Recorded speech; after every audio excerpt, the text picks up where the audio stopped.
Right, guys, welcome. This is going to be a completely free A to Z beginner Amazon FBA course, right? So this video is going to be nearly 4 hours long, and we're going to cover absolutely everything. So if you're looking to get into Amazon FBA, if you've already started doing a little bit of research, this is the video for you. We're going to cover absolutely everything. We originally recorded this as a paid 3-day course that we did over obviously 3 days, right? But we decided to put it on YouTube for free. So you're going to see myself and my two business partners, Tom and Jansen. Together, we do over $3 million a year on Amazon. And we've put everything into a 3-day challenge, a 3-day course, but now you can watch it in one chunk in this video. So stick around, enjoy it, like, comment, subscribe. Let's get into it. Right, okay, you ready? Yeah, let's do it. Hello, everyone. Oh. Do not do that. Keep that bit in. Hello, everybody. Welcome to the Honest FBA 3-day challenge. I am your host, Jansen, alongside partners Alex and Tom. We're all the hosts, mate, actually. I was going to say, not just you, mate. Well, are you going to give a little wave to the camera anyway and say which one you are? Because people always get you confused, don't they? They think you're brothers. I'm Alex. I'm the other one. I'm Tom. And we got Tom, the serious one. So super excited to be doing this 3-day challenge with you all. Let's just quickly cover what the 3-day challenge is actually going to include. So our plan with this series of presentations is to effectively train all of you guys on everything that you need to know to get started with Amazon FBA. So what Amazon FBA actually is, the system that we have repeatedly followed to discover, source, and launch products on Amazon, a system that has allowed us to create a 7-figure or 2 sets of 7-figure businesses. We're going to be training you guys on how to find products that you can go on to sell on Amazon. And there's going to be a ton of other tips, tricks, tutorials, the lot. It's going to be absolutely jam-packed across these 3 different days. But, our ultimate goal is that by the end of this challenge, you'll have a list of products that you can go on to sell on Amazon. And ultimately, you'll have the knowledge that you actually need to become an Amazon FBA seller. Did I miss anything out there, Alex and Tom? I think that's everything. That was a good intro. Yeah, I'm excited. Yeah, you're a pro, aren't you? This is why we joined up. So, and we've been selling on Amazon now for six years or something. Between us, we've got about 18 years worth of experience. But we're going to be dropping in all the tips, mistakes that we've made to ensure that you don't as well. And ultimately, we're going to have a lot of fun. There's going to be jokes. I think Tom's written some jokes down. I don't know how well that'll go with the audience. Save them for day 2, so make sure you come back tomorrow. But me and Alex will be laughing politely, regardless. So if you haven't seen us before, let's just quickly run through what is Honest FBA, who is Jansen, Tom, Alex, and so on. So Jansen, Tom, and Alex I'm speaking in the third person here, it's a bit weird, but we're basically Amazon FBA sellers that have been selling on the platform since 2018 for me. Were you late 18, Alex? Yeah, late 18, early 19, I think, yeah. Yeah, and then Alex knew Tom from work and kind of persuaded him to come on board. And ever since then, we've honestly lived, breathed, slept, done everything to do with Amazon FBA. I don't think there's been a single day where I haven't thought of Amazon FBA. And I know for sure that's the same with Alex. The man wakes up and he's like, what can I learn about Amazon FBA today? I think there hasn't been a day, I don't think, that we've not chatted about it as this since we met each other, probably, which is a bit scary. Do you think that's an achievement, or is it something that's actually a bit depressing? Depends on your perspective. Tom, when you got married, you definitely were thinking of it as you walked down the aisle, weren't you? Yeah, but there's a clip that will surface on my Twitter somewhere where just before she came down the aisle, I ran to the videographer and I was like, Amazon FBA, baby. Never stop thinking about it. No. You really are a sad little man, aren't you? In any case, we are super passionate about Amazon FBA. And from that passion, we basically created Honest FBA. We realized that as we were going on YouTube and, reading blogs and whatever, that there was a lack of transparency about what it really takes to succeed with Amazon FBA. So we started YouTube channels. I had my own called Jansen Smith, and Alex and Tom started the Honest FBA, or Honest Entrepreneurs as it was known back then. And we basically documented our journey whilst also doing, tricks, tutorials, a lot. Started to get traction from that and saw that there was actually a lot of demand from people who wanted to learn about Amazon FBA, but wanted to learn from people that were in the trenches, were doing Amazon FBA every single day and taught it how it was, honestly, and in the most transparent way possible. So that's a quick background to ourselves. We started the Honest FBA community. It's a community of people all across the world. We've got members from Europe, UK, the USA, South America, absolutely everywhere. And we freaking love it, don't we, boys? We love just meeting people that want to better their lives, want to learn a new skill set, want to improve upon a skill set that maybe they already have. Maybe they're already selling on Amazon. And we started running in-person events, which is just, amazing to see how popular those have become.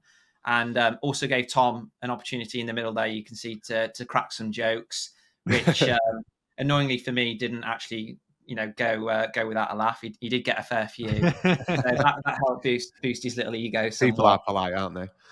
Hey, I went last, and everyone had a few drinks by the time that I went, so it was a bit easier to roll them out, Yeah. But we've built something that we're incredibly proud of, and that not just our Amazon FBA businesses, but a community of people that, like I say, want to give themselves a secondary income stream, want to improve their lives, and so on and so on. So, one thing that I did just mention, and the clue's in the name, is that we're honest, guys. We actually do sell on Amazon. We're very transparent. We're not going to sell you a story and say you're going to be driving Lambos tomorrow. It's easy. It's a get rich quick scheme, because it's not. It does require hard work. And to kind of show that and demonstrate that, here's a snapshot of Alex and Tom's account. So they sell in the US, and you can see throughout 2023 and for the first quarter of 24, they did 1.8 million in sales, over 61,000 units sold to people across the US, Canada, Mexico, and so on. And then you've also got my snapshot here. So I specialize more in the UK and European selling. Across 2023, I did 1.4 million pounds, 96,000 units. That's Wembley, mate. You've sold out Wembley there with people buying. Exactly. It really is, and it's in some ways it's more rewarding than the profit itself to know that 96,000 strangers out there have chosen a product that you've created. So that is our results there. And just to kind of really put the proof in the pudding, one thing that we really like to do on these sessions is show our actual live sales. Maybe I will turn this into a bit of a competition. Can you see it? Should we see who does the most during this training? You're small on my screen now, so people are going to see us all weird. No. I'm going to make it big. Just load it up, Al. That's it. What up? And you can see. Tom, are you going to get yours out, or? Well, I've got the screen without it, mate. There you go. So you can see sales today for me, 47. I'm the UK, so it's a different time zone. But what we can do actually is maybe across each of these days, we'll show our sales at the beginning of the session and at the end, just to show you what it's like to be making sales, as you're kind of getting on with your day. So for the record, I'm on 47. Alex and Tom, what are you on at the moment? We're on 6 units today because it's 2 a.m. for us in the US. Yeah, but I think that's actually pretty good, because what we'll show is after this training, even though it's 3 a.m. in the US, you've still been making sales, and it kind of shows that it doesn't really matter what time. All right, mate. You literally like my mum on FaceTime. Like, can you see me? Can you see me? I can tell whether you can see it. I've got to say, mate. I know you said that the selling 96,000 units. You said in some ways it's more rewarding than the profit. For me, it's not, mate. For me, it's about the profit. I like making money, so I'm sure for most people watching, you're just a money hungry, mate. It does feel great knowing that it's very surreal knowing that many people have bought a product that you've designed and thought about, but. For sure. I think most people are here to make money. So that is the number one goal of what we're trying to teach people. For me, I'm a man of the people. So I'm like more rewarded with other benefits, but each to his own. But one thing that, is really key for you guys watching this now is don't just think, Alex, Tom, Jansen, they probably had years of experience before and it took them so long and it's nobody else that can actually do the same, because it's not. Like, when you break down Amazon FBA, it's not difficult, provided that you follow the steps in the right order and you execute everything to a high standard. So just to kind of put that into perspective, we've got a couple of case studies of people that are within Honest FBA and to summarize, have absolutely smashed it. So George is somebody who I know very, very well. I didn't know him before he came on board with us, but he messaged me during COVID. He'd been put on like furlough, however you pronounce it. Basically lost his job and he was looking for an additional income stream. And he said, Jansen, I don't have any experience within e-commerce. I'm a heating engineer. So to be honest, I'm not even that good with computers. Do you reckon I can do this? And I said, look, mate, I'll be here to support you.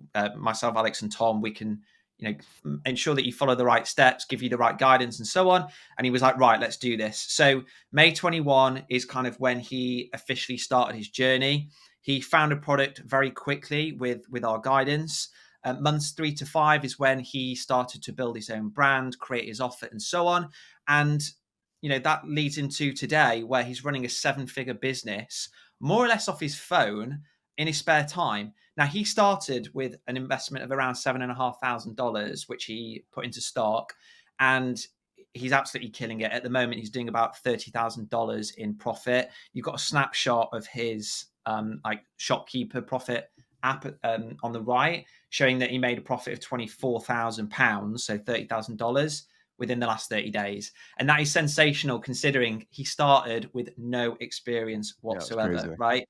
And if you were to value his Amazon business, which we'll come to in a while, it would be valued at about $1 million.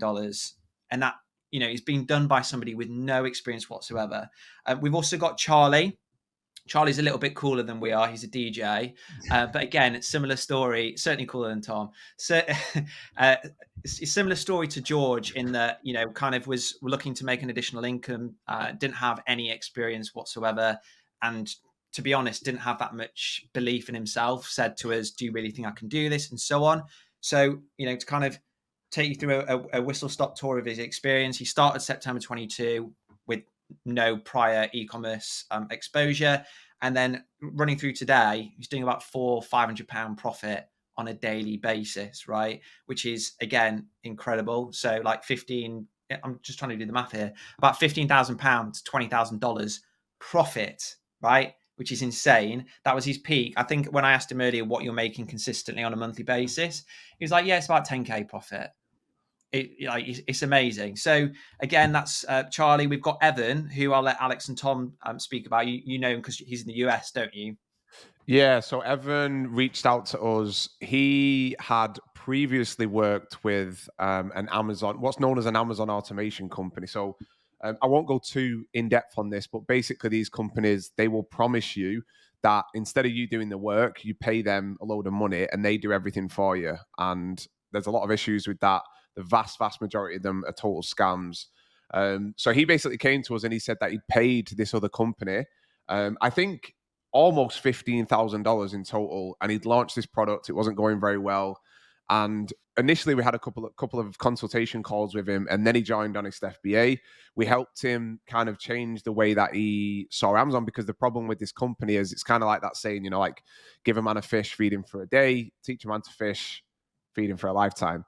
And what they've done is they just that rolled off the tongue there. I'm glad you didn't get it the wrong way around. You went. I know. I usually do when I say it, but so basically, we taught Evan actually how to find products, build a proper brand, and he's on his way now to building an awesome brand in kind of the outdoor space. I think at the minute, he's doing about $6,000 a month in profit. But I talked to Evan, regularly, and this guy is going to go far with his brand. Super smart, and he's an absolute joy to have around. Lovely fella. He's on our YouTube channel, right? If people want to check him out, he did an interview with him where he breaks down his previous experience and then how he found his new product and how he launched. Yeah. And I think he did $30,000 in his first 30 days selling, which is just ridiculous ability. And I think the key thing to point out here is just what Alex was saying about that fish analogy. So for all of you guys watching now, that's what this training is all about. It's teaching how to fish. We're not going to say we'll do it all for you, just give us X amount of money and you'll never actually learn how to do it yourselves.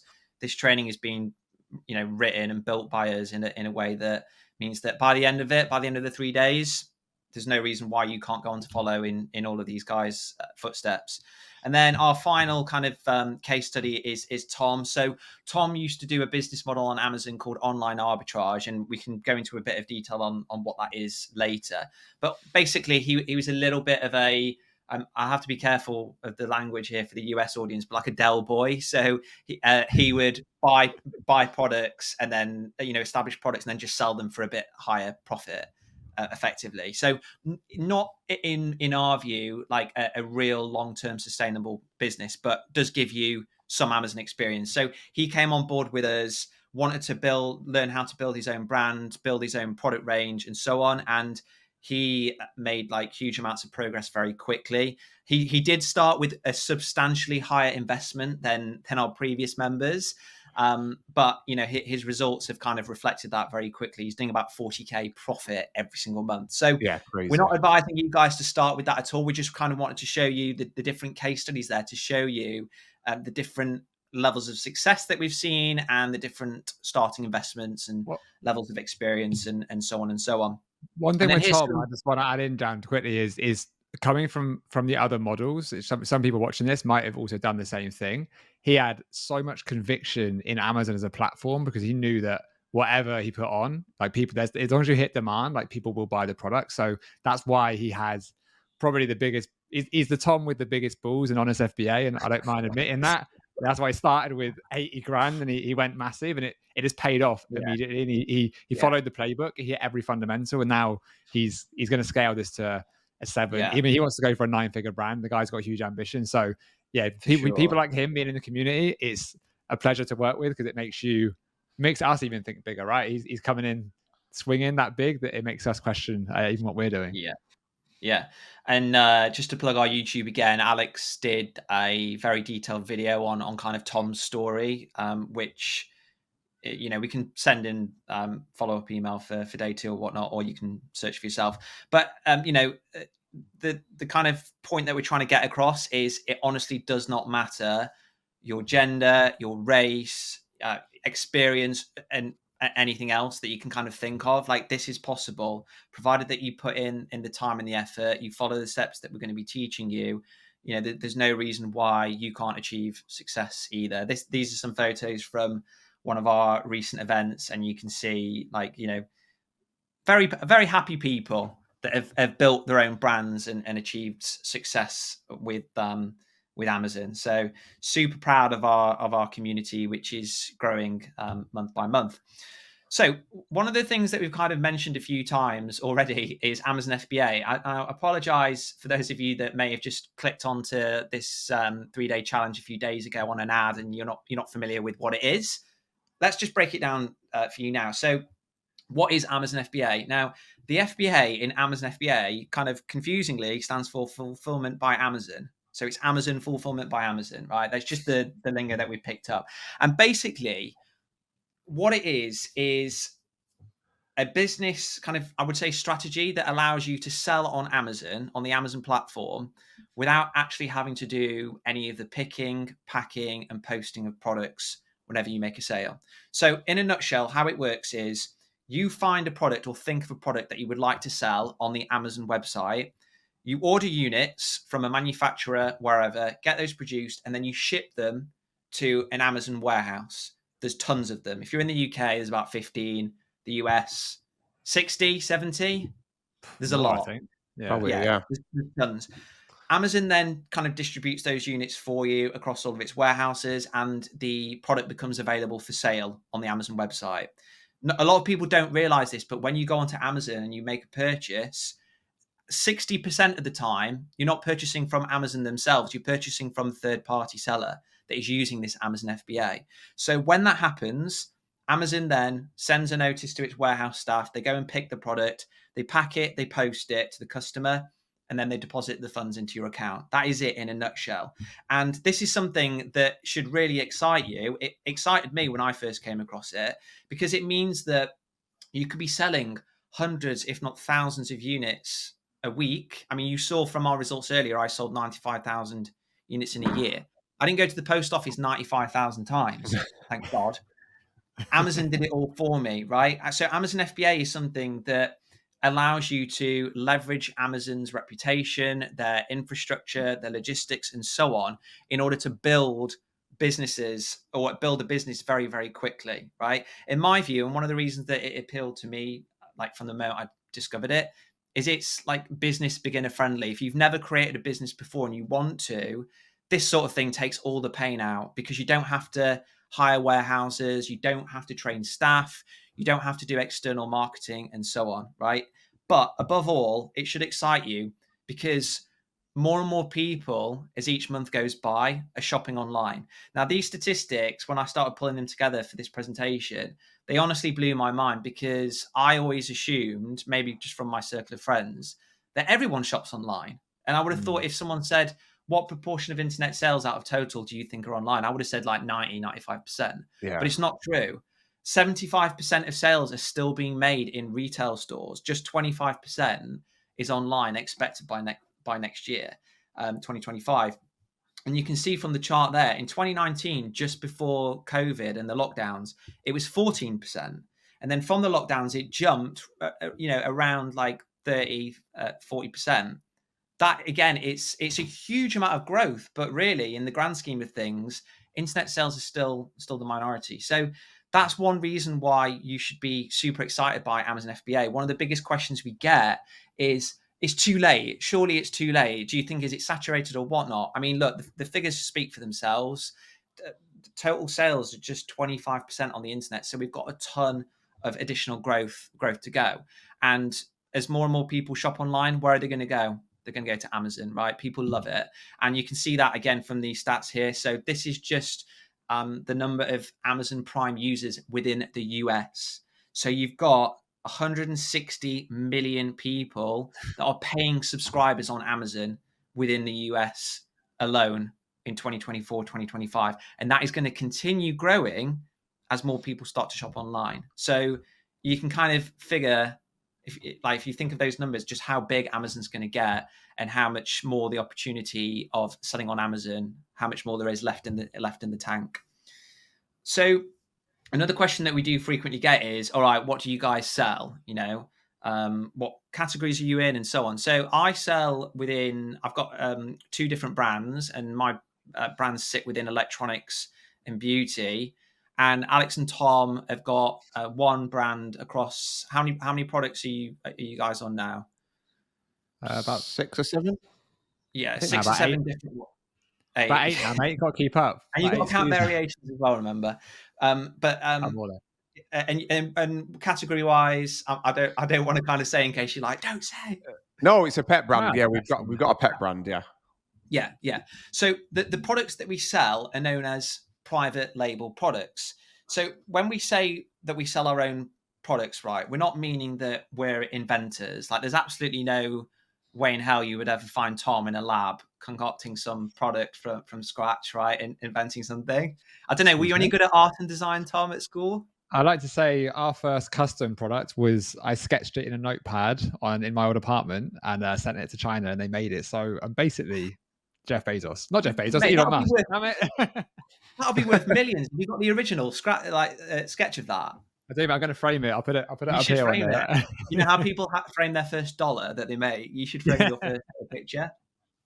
So what we sell are known as private label products. And, in a nutshell, what that is where you approach a manufacturer that makes established products already, right? It's got no branding on it at all. And you say to the manufacturer, can you put my branding on it, say my logo? Can you change the design? Can you change the packaging, the instructions, and so on? Like, you've got a lot of free reign to change what you want. But ultimately, the product is still, a bottle of shampoo or a pet product or whatever, right? Now, the benefit of selling private label products is that you don't need to invest hundreds and thousands into research and development. You don't need to be an inventor. You don't need to invent something from scratch. And as I just mentioned a moment ago, you can customize just about anything you like to really put your own stamp on it and make it yours. And the good thing for all of you guys watching is that the rise of the internet, the fact that everyone, pretty much now in Western countries has access to the internet, it means that it's available for anybody. So private labeling has always been around, since the 70s, 80s, whatever. But historically, it was only the huge corporations that had those connections that could afford to do it. Whereas now, in this day and age, we've got the internet, we've got the ways to communicate with suppliers. You can get going with this. If you're in the UK, for $3,000 to $5,000. If in the US, it'll be a little bit higher. But the point is, you don't need hundreds of thousands in order to get involved in this game, right? Now, you might be thinking, well, why sell private label products? Why not just sell a product that has no branding on it? Like, I can buy a water bottle with nothing on it and just send it to Amazon and sell.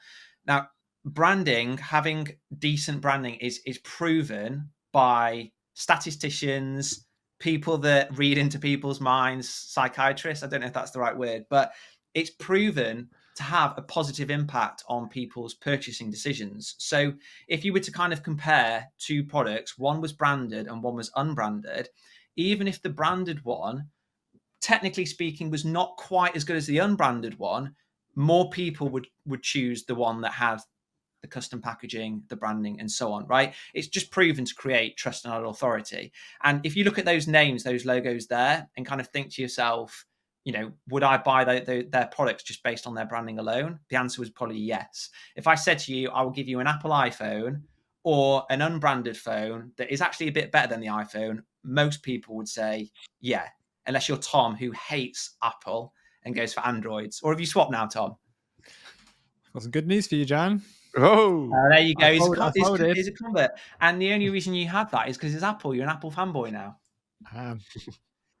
But, it's branding is just proven to help you build a reputation, get repeat custom, and so on. But most importantly, for you guys watching and for us doing this Amazon FBA model, it allows you to eventually charge a premium price for your product versus like unbranded ones or products that just have terrible branding. It just allows you to personify your product and to really put a spin on it, to build a brand story and compel customers to want to buy from you.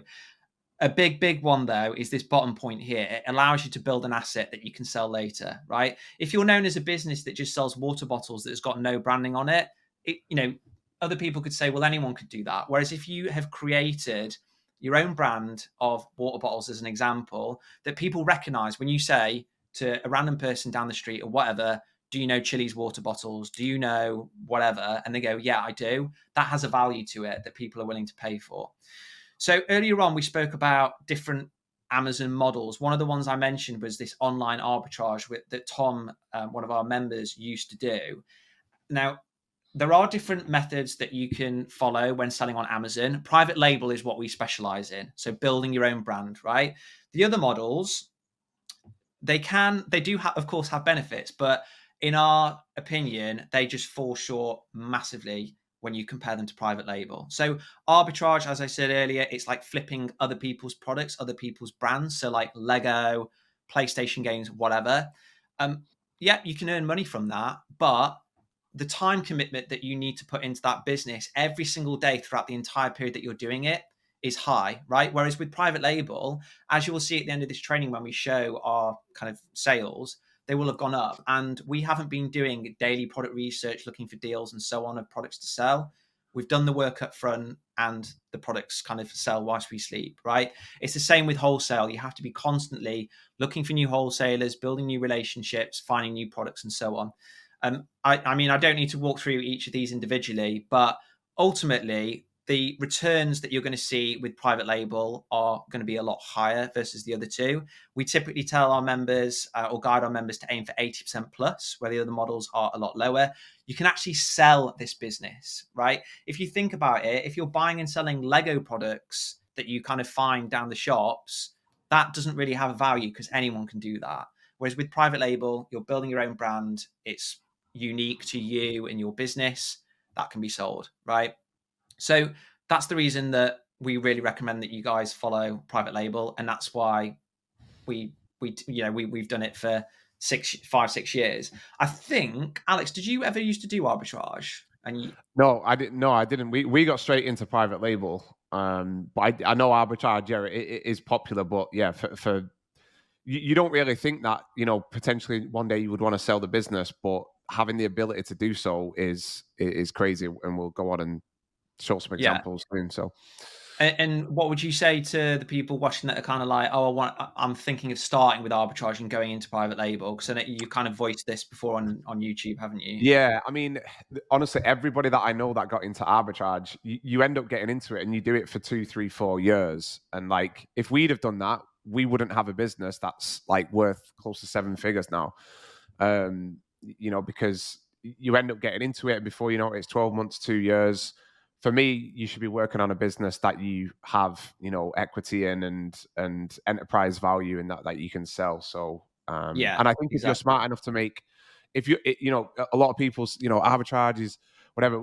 If you can make an arbitrage business work, you can make a private label business work for sure. Yeah. Yeah, exactly. And like in my view, arbitrage and wholesale, they kind of have a shelf life, which is why I've put their sustainability low. There's only so long those deals of Lego or whatever are going to be around, and then it'll end, and then you've now got to go and find another product, and you basically It's a start from treadmill, isn't scratch. it? The best way to describe it is you start in running on a treadmill and you're never ever getting off. As soon as you Yeah, get off, it stops and that's it. There's yeah, no progress. exactly. Whereas if you put the work into your private label brand, you'll be selling those products for years. Like I still have the same brands that I started when I first came across Amazon FBA. So August 2018, I launched with one brand. I still have that now. February 2019, another brand, still have it now. I can guarantee you, if I was flipping products from arbitrage or wholesale, it wouldn't be the same. So hopefully that makes it clear. And here's an example of a product that Alex and Tom recently launched. Yeah. Just So some of this the was results we well. looked to get. This wasn't the last product that we launched. This was the second. We launched this about 6 weeks ago. This is obviously not the product. This is just an example. But this product is in a bottle like this. So it's a pet supplement that we launched. It was the first product that we launched. That's a consumable product that people buy every single month. So it's a subscription based product. But you can see the results on the side there. So I actually took this screenshot a couple of days ago. So it's a bit outdated. So on the 15th of April, which is a couple of days ago, we're making $400-$500 a day profit with this product now. So you can see the last 30 days between the 17th of March and the 15th of April, we did just over $8,000 profit. So this product, it cost us in total just less than $5,000. The margins are super high on this product. We'll be super transparent. That is not the norm, like 50% margins. A lot of Amazon gurus will tell you to expect 35, 40, 45% margins. That is not typical. A good sort of rough estimation of where you will fall is around 20%, which is still super, super healthy. But occasionally you can find gems like this, right? And just like George, I think George did that £100,000 in the last 30 days. I'm sure he did that with one product, right? That wasn't 10 Just a single products. product. Yeah. Just a single Yeah. product. So this just shows you, right, that you don't need $50,000 to start. There's a lot of gems out there. So even if you get, one or two good products, and you don't have to go on and have all of these, to want to quit your job and all of that stuff. If you don't want to, you can just have a super, super healthy side income from, one or two products. Yeah, exactly. And I think one of the key stats there to look at is that ROI, return on investment. So, basically what that 573% is saying is for each £100 that Alex and Tom are investing, they're getting 573 back, which is mental. It's crazy. Now, Yeah. now we're not going to say you guys can absolutely do that, because that is very, very rare, right? And I tip my hat to you. My kind of return is a lot lower. We say to our members, when you're doing your product research, and we'll train you how to do this tomorrow. We'll cover the basics today, but we'll teach you the actual steps tomorrow. You should be looking at an ROI of 80%. Now, even though 80% is a lot lower than that, where else can you get returns like that? In the bank, when you put your money in, you get paid interest of what, 4 or 5%. That is your ROI, and that's annual, right? That ROI there, it didn't obviously take a day to be turned around, because you've got to invest the money and ship it and so on.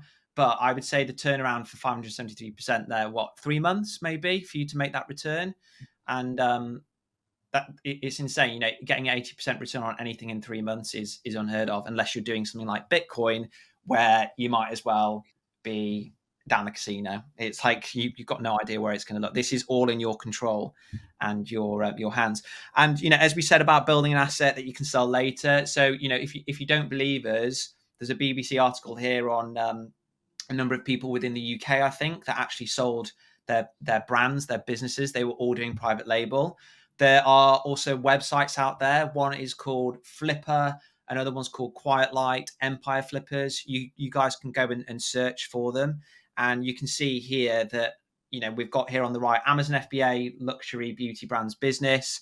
It was doing around 400K profit a year for the owner, and they were looking to sell it for 1.4 million. And then here's like a snapshot of Empire Flippers. If you really wanted to cheat and skip the queue, you could just go on here and buy one. But, as we said before, you don't know how to fish then, but you've just kind of been given a fish for the day. You need to learn how to do it properly, and that's what we're here to do, to really train you how to become a professional fisherman. I don't even know any famous fishermen, do you? I was trying to think there, who's a famous fish Captain person? Birdseye, Anyway. mate. Come on. Captain Birdseye, all right. Look, we are going to teach you how to become Captain Birdseye. Not Do by you know what else I'm going to fishing teach as you? well. Do you know a guy called Birdseye? He invented frozen food. So not just Amazon knowledge today, guys. You're going away with a true He's fact. here all week, folks. He's here all week. Unbelievable. That's probably why people will come for day 2. They want to do more fish facts. So and again, we spoke earlier on successful members we've had, and through coaching and doing YouTube and so on, we've built a really wide network of successful Amazon FBA sellers. So just to kind of rattle through these, we've got Joe, who was actually within Honest FBA. He sold his Amazon FBA dental care brand for 5 figures. And a little birdie, aka Alex, told me that he's looking at selling his next one for a pretty healthy amount. I think he's looking at selling his next one for about $250,000. So the first one he sold for just under 100K. Like not retirement money in most places, but a really nice chunk of change. And then he's just had an offer on his second one. And then so all of these people we've interviewed on the YouTube channel, so you can go and check them out. But then we got Ben Leonard. If you're from the UK, so Ben there on the right, he sold a brand a few years ago called Beast Gear. He sold that for, I think, just under £5 million, which was crazy. He had no experience in e-commerce whatsoever. I think over the space of 4 years, he grew it to £6 million in annual revenue. And then we got Max on the bottom left. So Max, I think, sold, I don't know the exact number. He wasn't transparent with the exact number, but it was mid 6 figures, I think. I think that was an eye care brand, like eye supplements or something like that. Max is going again, so he's launched a second brand since then as well. And then the bottom right, we've got Miles, who is one of the most successful Amazon, sellers that we know, definitely that Jansen.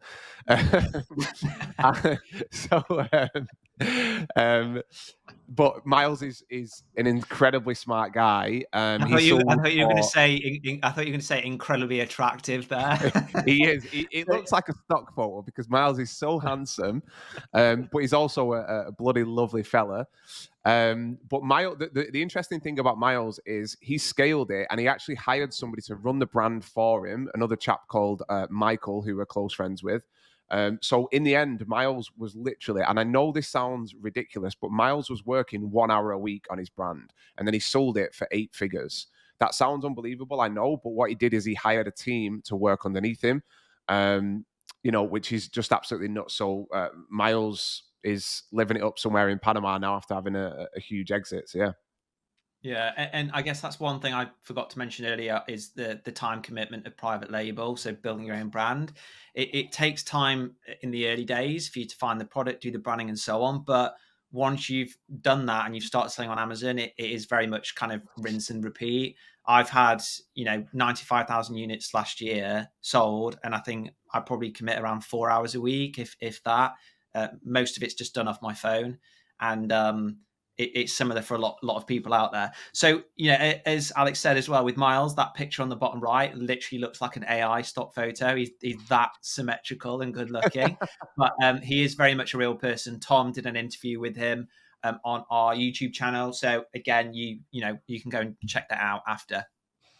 So should we get into the meat of it and start telling people just how the heck you find these products? So Alex is our product research specialist, so I'll hand over to the man.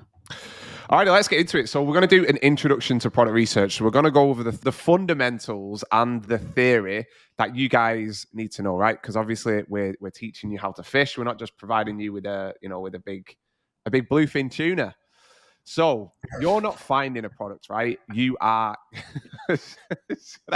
Where did that come from? I thought that was pretty good. Keep this in. Let's keep going. Sorry. I need to get my composure. We can just edit this bit out, can't we? No, this is it. This is organic. This is what we like. Right, so, look, guys, the first thing that I want you guys to understand, right, is what you will see a lot of the time from Amazon gurus in the space. They will tell you that you need to find a winning product. And the first thing that I want you to understand is that you're not finding a winning product, you are creating one. So I've got a few examples to kind of illustrate what I mean. So drinking water, right? I think this brand is Costco, isn't it, Kirkland? But drinking water is a niche that historically has been pretty boring. You know, it's always the same. All the brands look the same. You look on the shelf, it's just whatever. It's drinking water. It's not very interesting. Until the last few years, a brand has absolutely exploded onto the scene. So unless you've been living under a rock, you've probably seen this brand. It's Liquid Death. Basically, what if you're in the US, I don't think it's in the UK, Al. It's not in the UK at all? No. Well, I've never seen it. So it is in cool bars. So obviously Jansen hasn't. That's interesting. I thought it was. Who goes to a bar and goes, "Yeah, man, I'll have a Liquid Death give me a and Liquid then pay £6." So unless you've been living under a rock or in the UK, you will have seen this brand. So basically, this brand, I think, in the space of 3 to 4 years, have gone from not existing, and I think they're valued at $1 billion now. So basically, they didn't find this brand, right? They didn't find this product. They created this product, and what they've done to stand out in a niche that's super, super saturated is they've just created an amazing looking brand, a great name. They've done great marketing, and this is how they've stood out. So they didn't find this product, they created it. And then we've got boring old products like this, right? So this is basically a bin bag. Everybody's seen them, everybody uses them. Super boring, all look the same. And then we got this brand, which is, I think, only in the UK.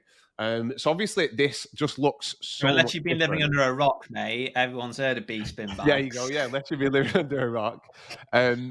And you can see again, right, the way that this product and this company have stood out in a really boring market is by just making bin bags a little bit different.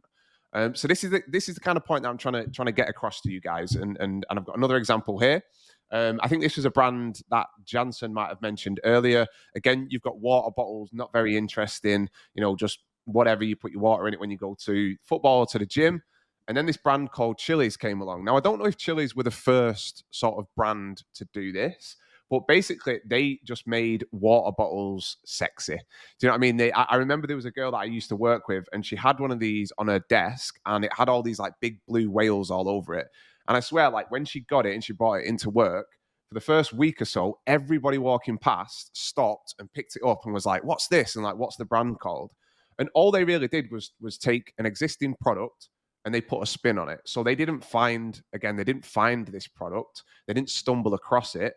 They created it. And then you've got baby wipes or wet wipes. Again, same thing, you know, really boring. Everything kind of looks the same.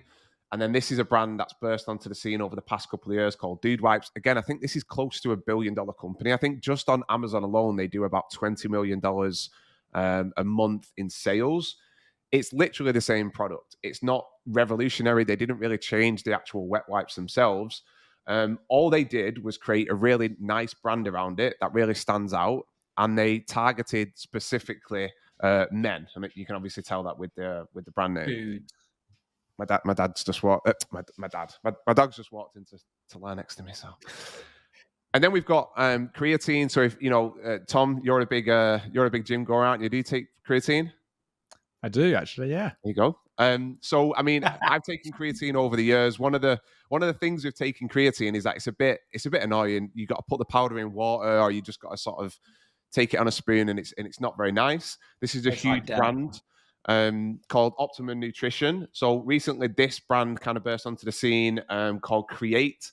They basically just taken creatine and they've made it more convenient. So again, they didn't find this product. They created this product and they created this brand. They've made taking creatine, more convenient for people. So people often overcomplicate product research. And when you first start out, it can be a little bit overwhelming, right? Because there's so many products. There's literally hundreds of thousands of products on Amazon. And you kind of think, what do I do and where do I start? And what I'm trying to do here is give you a very simple sort of overview of the way that you need to think about this. So product research is simple. It's not complicated. It takes time. But if you understand these sort of simple fundamentals and you follow these steps, then you're going to be golden. And by the end of the 3-day boot camp, challenge. There we go. By the end of the 3 days, you're going to have a short list of products. So the first step in product research is you need to use a tool like Helium 10, which is a tool that we've used for years on a daily basis to find products with demand. So we're going to show you. We'll show you how to use that tool in this. Yeah. So we're going to show you live. We're going to actually show you how to use Helium 10.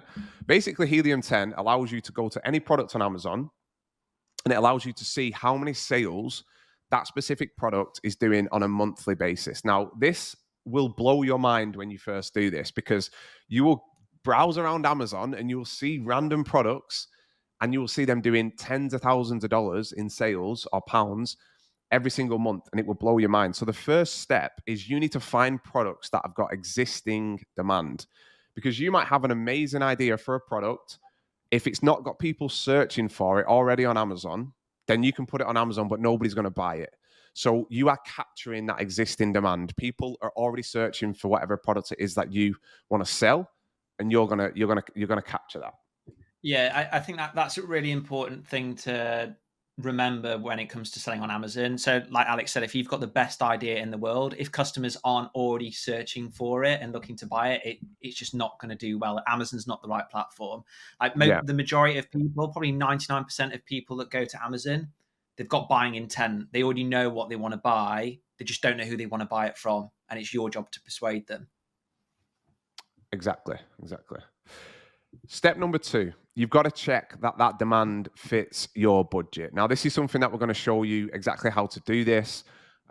This is one of the big mistakes that beginners make. So basically, the bigger the demand and the bigger the niche, the bigger the demand for those particular products, the more money that you need to launch them. So if there's people, for example, selling sunglasses on Amazon, my dog actually chewed these yesterday. You don't like that little meme, that little, like, when they spin in. If there's people, right, selling sunglasses, so if you search sunglasses on Amazon and you use Helium 10, you'll probably see that there's people doing hundreds of thousands of dollars in sales every single month. You're going to need a big budget to launch a product like that. So what we're going to help you do is we're going to help you understand, okay, I've got $4,000 or I've got $5,000. What types of products should I be looking at that fit my demand so that you can launch them and you can sell them properly? Because this is a really important part of the process. And then we got step 3. You need to find a way that you can stand out. So if you think back to my example, if you think about the bin bag example, so whoever looked at that, they saw that a lot of people are buying bin bags every single month. And then they thought, well, if we just sell another bin bag that just looks like the rest of them, we're not really going to stand out. So every single time that you look at a product when you're doing your research, you need to think about this. How can I stand out to the customer? How can I look different? And how can I catch their attention? If you think about all the brands that I just mentioned, you've got Liquid Death, you've got the creatine brand. They all really stand out when you put them up against the competition. And that's what you guys need to do. And this is a really fun part for me because you can get very, very creative. The next step is you need to check that the product makes enough profit. So when we talked about your ROI just earlier, You know, you need to make sure that you're making enough of a profit margin. So we're going to show you how to do this. But obviously, you could sell sunglasses on Amazon, but if you're only making 2% profit margin, then you're not really going to make much money. Now, this might seem obvious, but a lot of beginners get this wrong. So we're going to show you how you do this, so you can make sure that whatever products it is that you're looking at selling, they're going to make enough profit so that your business can grow and you can actually make money, right? Because it's not just about making sales, it's about actually making a profitable business. And then you basically need to order the product in bulk. So when we talked about that product that Tom and I just launched, we actually sourced that product in the US market. Most of our products are sourced in China.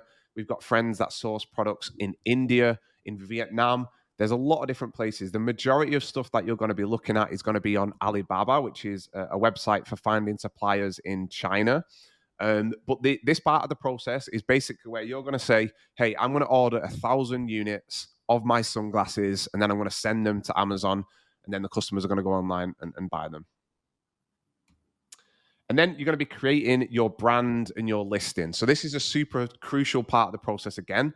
All of the brands, like I mentioned earlier, they all look great. So we're going to help you understand, I think on day 3, exactly how to do this. So we're going to help you understand how you can, hire graphic designers, how you can make your brand and your listing, which is where people, that's like your shop front on Amazon, how you can make that look amazing. So when people see it, they think, God, I want to buy these sunglasses versus, boring old Ray-Bans. The next thing is you need to launch the product on Amazon. So we're going to show you exactly how to do this as well. There are different ways to do this. We've got a very, very specific way of doing this, which has been super successful for us. It's not super, super complex. There are things that can go wrong if you don't know exactly what you're doing, but we're going to lay it out very simply for you so that you know exactly how to do this. Then you need to stack up your cash, count the Benjamins. You won't be able to move. You're gonna. So that's basically it. You use a tool like Helium 10. You're finding products that have got demand. You check that demand, it fits your budget. You find a way that you can stand out with that product, whether it's sunglasses or water or headphones or towels, whatever it is. And then you check that product makes enough profit. You order that product in bulk from your supplier, and then you create your brand and your listing, and then you launch it on Amazon. And then you've got a business. And this can seem a little bit complicated. We're going to go through all of the steps over the next couple of days. By the time you've gone through this, all of this is going to make sense, and it's going to feel, you're going to feel super confident that you can sort of move ahead. So, and we'll have just one thing to mention as well. We'll be doing like a live demonstration of this, of the finding of the product tomorrow, and kind of pointing out a lot of mistakes that people make, which is typically because they're following the advice of random YouTubers that have never launched a product on Amazon. The sorts of people that say, find products with low reviews, really high demand, and just copy it, and it just doesn't order work. 300 units, no matter what the niche is. Yeah, no matter how big the niche is. Yeah, we've got 3 very established sellers here that have launched a lot of products and have helped a lot of people to do the same. And this formula works, and we'll be teaching you step by step how to do it. Yep. Yeah, for sure. So just a final point from me is don't overthink it. When you very first start out, it's going to seem like there's a lot to take in. That's a good thing, because obviously that means that you're learning.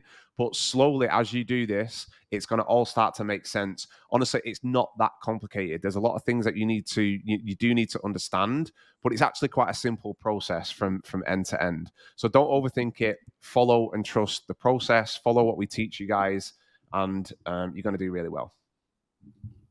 So that is it. Day 1 complete. Boom. So just to kind of get you absolutely pumped for day 2 tomorrow, this is what we are going to be covering. First of all, Tom's actually going to say something. So Tom is going to be leading the section on suppliers. Tom's going to be running through his specialist area, which is suppliers. So how to find not just any old suppliers, but legit ones that aren't going to run off, take your money, that are going to try and give you, a nasty product. How to find the best guys that can give you the highest quality products to sell on Amazon. Alex is also going to be doing like a live demonstration of those steps that we spoke about when it comes to discovering the product and kind of verifying it. So how to find the products that sell whilst you sleep. And then another really important point is how to actually check that you're going to make a profit. Like, we're not doing this just for the hell of it, are we? So a lot of valuable stuff coming through tomorrow. So please make sure that you come along for that. Before we log off, should we stay true to our word? Should we have a little cheeky refresh? Yeah, how many sales are we on? Before, I was on 47 sales, and I'm just going to have a little refresh now, and boom, 64. 64. We're going to we run. I mean, don't forget, it's 2 a.m. for you. It's so the last one was just bought at 3 a.m., 3:22 a.m. So we've done eight units now. I don't know if you can see. Lovely, jubbly. So, I mean, and look, that's 3 a.m. for these guys in the US. So it doesn't really matter what time it is. There's always going to be somebody on Amazon looking at your product and looking to buy it. So we will make this a regular theme across days 2 and 3. I think it's 1-0 to Jansen at the moment in number of units sold. But yeah, guys, that is just a little taste of what you can hopefully expect to achieve when you launch your brands too. So thank you all for attending, and we shall see you tomorrow for day 2 of our 3-day challenge. Peace. See you tomorrow. Okay, everybody, welcome to day 2 of the Honest FBA 3-day challenge. We are your hosts, Jansen, Alex, and Tom, back again, ready to drop some incredible value to you all. Hopefully you have all managed to watch day 1 of our 3-day challenge, and you're back for more. You loved what you saw, and you want to learn even more about the system that we've built over the past few years to effectively scale to having 7-figure Amazon FBA businesses. So just a very recap of what this 3-day challenge is, what the point of it is. We're going to be teaching you absolutely everything that you need to know so that by the end of the challenge, you're going to have a list of products that you can go on to potentially sell on the Amazon platform. And you're going to have the knowledge needed to become full-time Amazon sellers, just like us. So yesterday, we kind of covered more of the basic side to things. So what Amazon FBA is, and an introduction to how we discover, source, and then launch products on Amazon. And we're going to be diving into that in a bit more detail today. We're going to be doing some live demonstrations of how we find products. And then, believe it or not, guys, Tom is actually going to be saying more than 5 or 6 words. He's so excited. He's got all his jokes lined up. He's got his little script ready to go. It's props. But, in all seriousness, Tom is going to be running through like the supplier side of things. So how to source the products from various manufacturers around the world and things to be aware of. So a lot of value is going to be dropped in today's session. But and how to work out if you're actually making money, which I think a lot of people. That's actually quite an important one, isn't it? Yeah. Of course, yeah. So we're going to be covering that and lots more. And just like with yesterday, we're going to be dropping in all of our little like top tips and insights that we've picked up over the past 6-7 years. I think I've been selling 6 years now. So I think I'm on 5. Not as lose track, don't you? After I'm nearly on 4. I'm the junior, but what's weird, I'm the junior, but I probably know the most. So. We'll see, won't we? But just to kind of put our money where our mouths are, if that's the right term, we want to actually show you that we are legit, that we do sell. So just like yesterday, let's have a look here. Here is the Amazon FBA seller app. So as of today, I'm on 27 units. And we'll refresh that to a different session. What are we on? We are on, can you see that? Yeah, a bit closer. There we go. Today we're on 14 because we sell in the US market. Jansen sells in the UK. So we've just done a sale at 4 a.m. So 4:30 a.m. was our last sale. That was 5 minutes ago. And you still did 14 sales in the middle of the night. So as we said yesterday, there's always people on Amazon looking to buy. Night crawlers, they're called. I think we did 340 units yesterday, which was mad. Because when you think about, we did just under $9,000 in sales. Yeah. To entertain myself, sometimes I think about how many hours a day a shop is open. Say like 9 hours, and divide that 340 by 9 hours, and think it's quite a lot of people if you own a shop just coming in and buying your stuff non-stop. You'd be Obviously, we haven't got constantly That ownership. is, yeah. Yeah. So yeah, we'll refresh our sales figures towards the end of this session, and fingers crossed. I'm not going to make it into a competition for who sells the most. But fingers crossed, both of our brands will have been continuing to sell in the background, making us a profit. So without further ado, as mentioned, Alex is going to do like a deep dive into the product research side of things. But just to have a very quick recap of what we covered yesterday, this is our like 7-stage system, a system that we've repeatedly followed ever since we started selling. Really, we've continued to optimize it and make improvements, but at its core, this is something that, like a blueprint that we've always gone by in order to find the right products, source the right suppliers, launch, and so on. So the first step for all of you is going to be using a tool such as Helium 10 in order to find the products that have demand. Remember, with Amazon, we're selling products that are already being searched for by customers. We're not just doing our own ideas, because Amazon is a marketplace where people log on with buy intent. Once you've done that part, you're then checking that you can actually afford to sell the product. And Alex will be running through how to understand that. Then find a way that you can stand out, so you're not just being lost in a sea of your competitors. Then, of course, as Tom said, checking that the product actually makes a profit. We're not just doing this for the fun of it. Ordering the product in bulk, creating your brand and listing, and then launching it. Now, those first 5 steps are what we're going to be covering today. So just like I said, a lot to get through, a lot of value to be dropped. So make sure you've got your notepad and pens at the ready. So without further ado, Alex, do you want to show the people how it's done? I keep noticing that I look like that, that there's something about Mary with my hair sticking up and when I get it cut. So probably for the next session, you'll see me with a haircut. You know what? You know why is what she puts in her hair, right? Yeah, it's a condom. Yeah. Let's not lower the tone anyway. Let's. It's a PG-13 presentation. We have to put a warning on it now. All right, Helium 10. Let's get into it. So what I'm going to be doing, guys, is I'm going to be giving you a demonstration of how to use Helium 10. Helium 10 is a tool which, in a nutshell, it can help you find products. It can help you understand how much demand there is for certain products. So, if you look at anything like phone cases or headphones, you can see on Amazon how much money those types of products are making. So I'm going to go through how to use Helium 10 today. I'm going to show you some live product research actually on Amazon so you can see exactly how we do it. The other part of what I'm going to do as well is everybody watching this is going to receive our product evaluation checklist, right? This is basically a document that's got questions in it. And these questions are what you need to be asking yourself when you're doing your research. So as long as when you're doing your research, you use this document and you make sure you're going through this, then you're going to be doing research in the right way. So obviously I've put one in here just as an example, dog bowl. The first thing you need to look for is there a healthy non-seasonal demand? Because, we don't want that we sell products that are only in demand, let's say, for example, in the winter, or something that only sells in the summer. We want to see year round that there's a good demand for whatever products we're looking at. Then, as Jansen just mentioned, we need to see if it fits our budget. We'll show you how to do that. And then also we need to see what the level of the competition is like.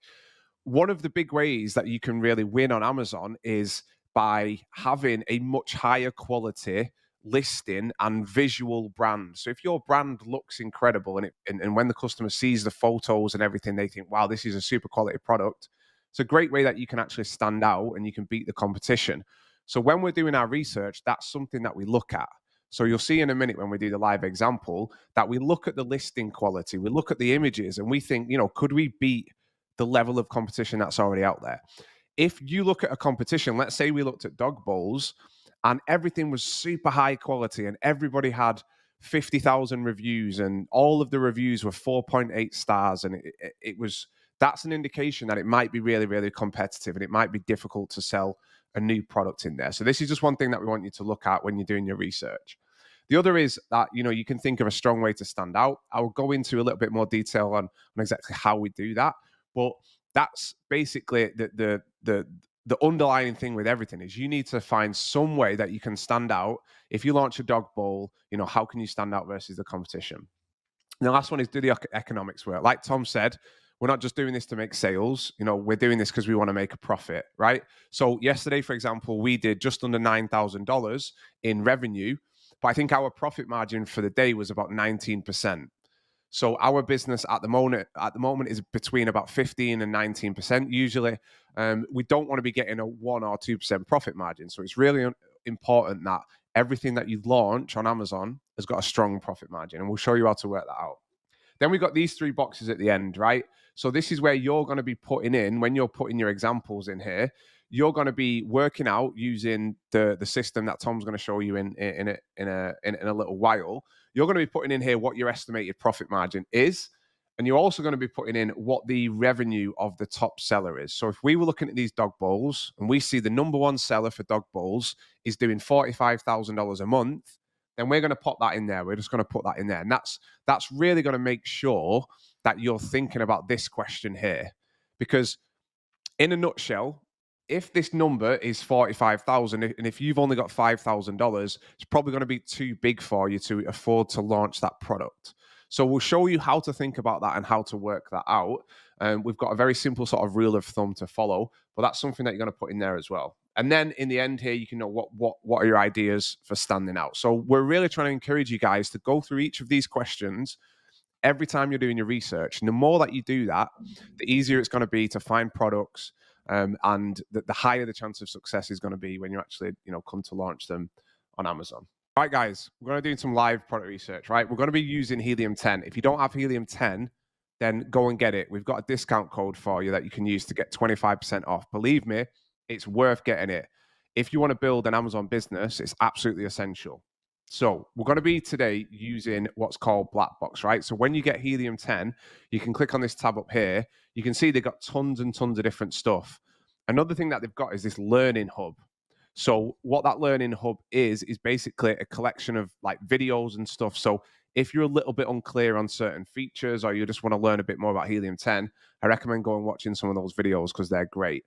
But we're going to be showing you today one of the main parts of Helium 10, which is called Black Box. So what this is essentially going to do is we're going to fill in all of these filters here, right? And it's going to give us a big list of products. And that's essentially how you start doing product research.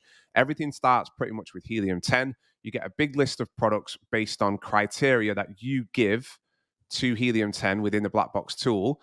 And then you can just start going through and you can start looking at the things that we've talked about, how you can stand out, and you can look at the reviews. I'm going to go into how you do all that a little bit after I just explain some of these filters. Now, obviously you can see this looks a little bit overwhelming, right? There's a lot of different filters, and when you first log in, you're a bit like, that's a lot of stuff, but it's not that complex once you get used to it. And a lot of these stuff you don't even really need to use. If there's any that you're unsure of, for example, fulfillment, just hover over it and it'll explain what it is. Today, I'm going to keep it simple, right? And I'm just going to go over the main ones that you need to use in order to start your research. So the first one is category and subcategory. You'll hear a lot of people saying, like, what's the best category to sell in, right? There isn't really a best category. You could sell in pretty much every category. Collectible coins might be a little bit difficult. Obviously, use a little bit of common sense, right? Like pet supplies, for example. We've got a pet brand. So selling stuff for pets is very evergreen. The market's just growing and growing for dogs and cats and everything, right? So there's certain niches that are very evergreen, which means they're always going to be around. Sports and outdoors is always going to be around. You've got new sports like paddle and stuff like that comes up. So what you can do with all of these filters is just play around with them. Every time you do your research, perhaps look at a different category. So I'm going to look today at pet supplies. I'm going to look at sports and outdoors. I'm also going to look at baby products. I'm going to keep it simple and just use 3. The next one is the price. Now, you might see people saying you want to sell products between this number and that number. One thing that I would say is I wouldn't recommend looking at products under $20. It's just difficult with products that cheap. When you've got to pay for your advertising and everything else, it becomes quite difficult. We sell products that are around $20. The one we just launched is $22.99 at the minute. It's doing really, really well. We also sell products that are $45.99. We've sold products that are $70. So really, I wouldn't put a maximum on this, but I would put a minimum of $20, right? The next one is your monthly revenue. So what we want to do is we want to find products that are within our budget. So if you remember yesterday, I was talking about you if you have a budget of let's say $5,000, you really don't want to see people selling what you're looking to sell doing more than 3 or 4x what that is. So you don't really want to see people doing more than, maybe $15,000 to $20,000. So this is where it really is really important that you understand how your budget affects what you should be looking at in terms of the revenue. So again, there's no one rule for this, because if I've got $10,000 and you've got $6,000 and then Tom's got $20,000, this is obviously going to be little bit different, right? But what I'm going to do is I'm going to put a minimum monthly revenue of 5,000, and I'm going to put a maximum of 35,000. So then we should get a decent range of products that it shows to us, right? The next couple of things, reviews. Again, you might see some other people saying cap this at 300 reviews, because they'll say things like that's going to show you low competition products. It's a load of nonsense. That's not true, right? What you do need to do, again, is use a little bit of common sense when you're doing this, right? If you see that all of the top sellers for the products that you're looking at have got 20,000 reviews, and the review rating, which I'll come to in a minute, is 4.8 stars on all of those products, that's an indication that people are very happy with those products, and it might be difficult to stand out. So this is really what you need to be thinking of when you're looking at reviews, is you need to be reading them and reading what people like and what they don't like. But we don't like to cap this, right? So we don't put a minimum, we don't put a maximum. But again, just use a little bit of common sense when you're looking at the products. Review rating, what you can do is you could cap it at 4. So then it'll only show you products where there's a lot of negative reviews. If it's got an average of 4 stars, there's probably quite a lot of 1-star reviews that you can read, and then it's going to give you ideas for how you can improve that product. Again, I'm not going to do that today, because I want to keep it nice and wide, so we look at a range of products. But that's something that you can do and you can play around with. The next one is shipping size. We like to keep it to small standard and large standard. It doesn't mean that it's impossible to sell these products. It can be done. It's just a little bit more difficult for beginners. So it's better if you stick to these 2 sizes. The smaller the product, the cheaper it is to ship it, and the cheaper the Amazon fees are. Amazon fees are the fees that Amazon charge you to sell your products. So if you've got something that's really small and light, it's easier to ship it, it's cheaper to ship it, and it's also cheaper to sell it on Amazon. Variation count is the one that I always forget when I'm explaining this. So basically, this is, let's imagine you sell t-shirts or you sell shoes, right? If you want to sell a product like that, you're going to have so many size variations and so many color variations that it's going to be really, really expensive. So we don't recommend any beginners sell products where, you need more than maybe 2 variations, 2 to 3 max, right? Really, you really want to ideally find something where most people have only got 1 variation. It just makes it way simpler and way easier when you're a beginner. So I'm actually going to cap this at 3. So this is saying to Helium 10, don't show me any products that have got more than 3 variations, right? There's a few other things and variations, just to be clear, could be different colors, different sizes, different styles. Basically, where the product is the same, but you're changing the way it looks somehow. Yeah. The last one that you can filter, but you don't need to, is number of images, right? This is how many images are on the listing. So we actually found one of our products, right, by putting this at 4. And then it only showed us products that have only got 4 images, because in total you're allowed up to 9 images on a listing. So if people are only using 4, then perhaps they're not really doing a great job of making the listing as good as they possibly can. But again, I'm just going to keep it simple for the sake of today.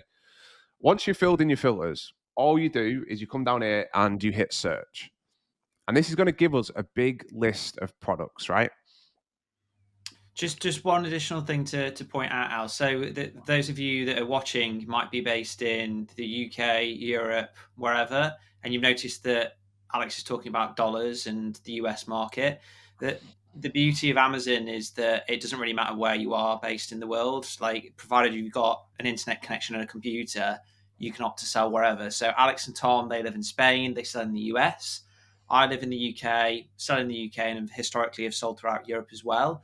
The strategy and the methods that we're teaching you today, it's the exact same, regardless of where you're looking to sell. So if you are maybe based in Asia, UK, wherever, and you're like, I'd quite like to sell in the Australian market because it's small and it's growing quickly, or I want to sell in the US because it's the biggest, all you do is go on this drop-down box that Alex is selecting now, and just choose the marketplace, and that's it. The tactics, the strategies that we're going to be teaching you throughout the rest of this challenge, it's the same.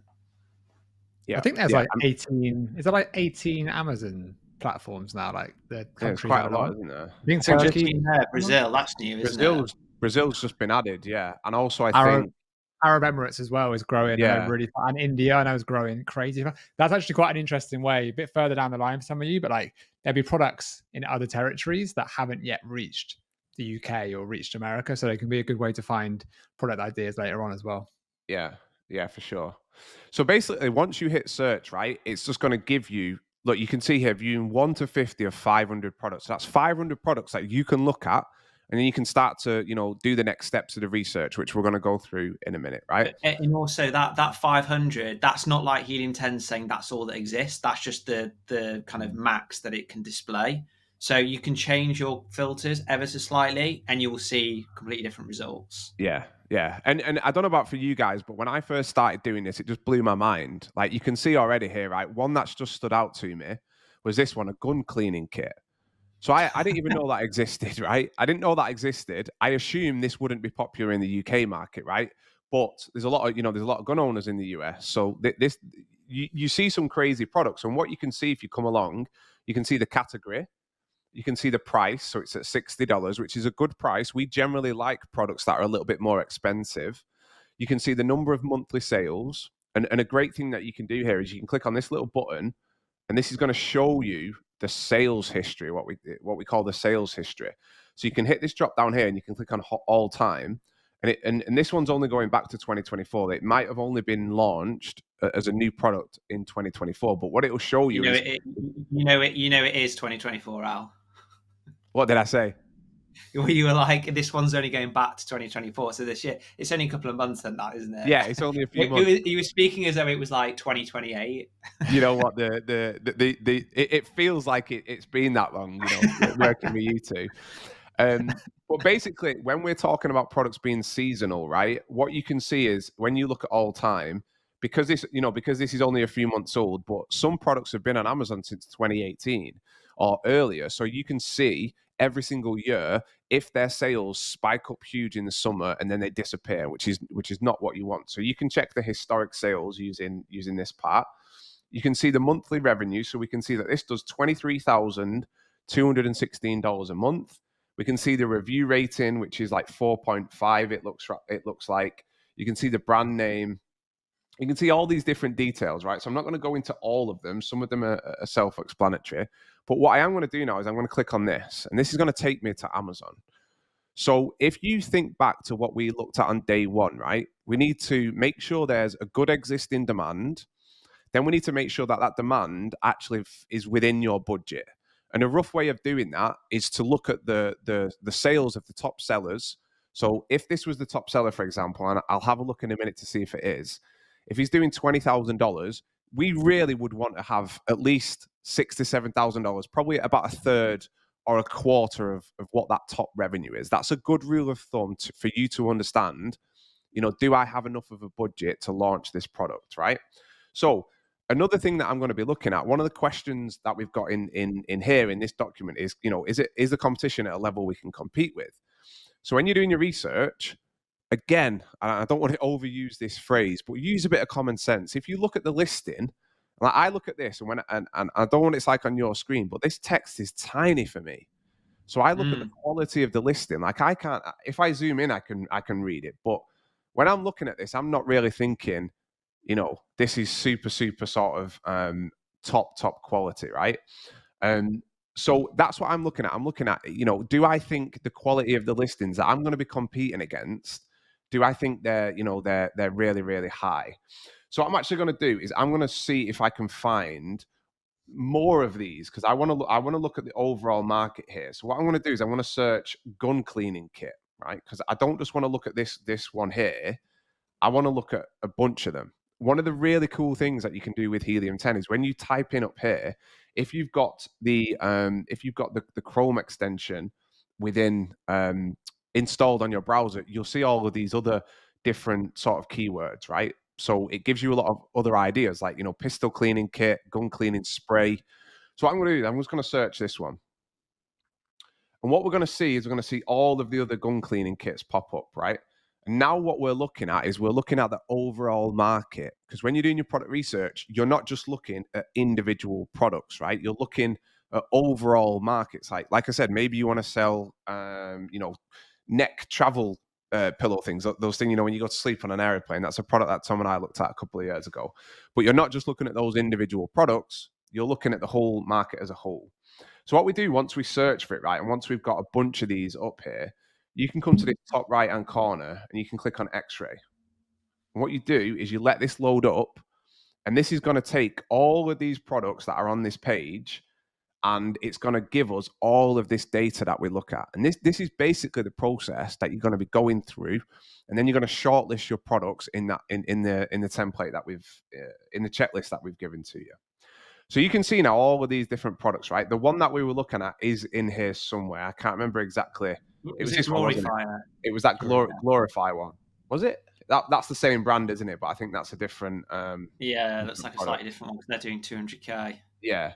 What we can do then, guys, is you can see here, right? It says SP. So basically, this means sponsored products. So this means that these people are paying advertising to be here, right? So what you can do is we can get rid of that. So we only look at the products that appear here without advertising. So we can come to filter results and we click on this little button here. So what we do is click apply filters. And just a side note here, guys, at any point, if this, seems a little bit complicated, on our YouTube channel, I meant to say this before, on our YouTube channel, we've got tons of product research videos. So we're obviously going to continue this live session today, but if you feel like you want a bit more live product research, we've actually got a playlist in here with 20 videos where we do live product research. I think Jansen did one yesterday or the day before. Yeah, I did one recently. We try and do them each week, don't we? Yeah, we try and do them each week. So if you're not subscribed to the YouTube channel, obviously come along, get subscribed. But we've got all these playlists here, so there's tons of free content and stuff in here. So to go back to this then, right?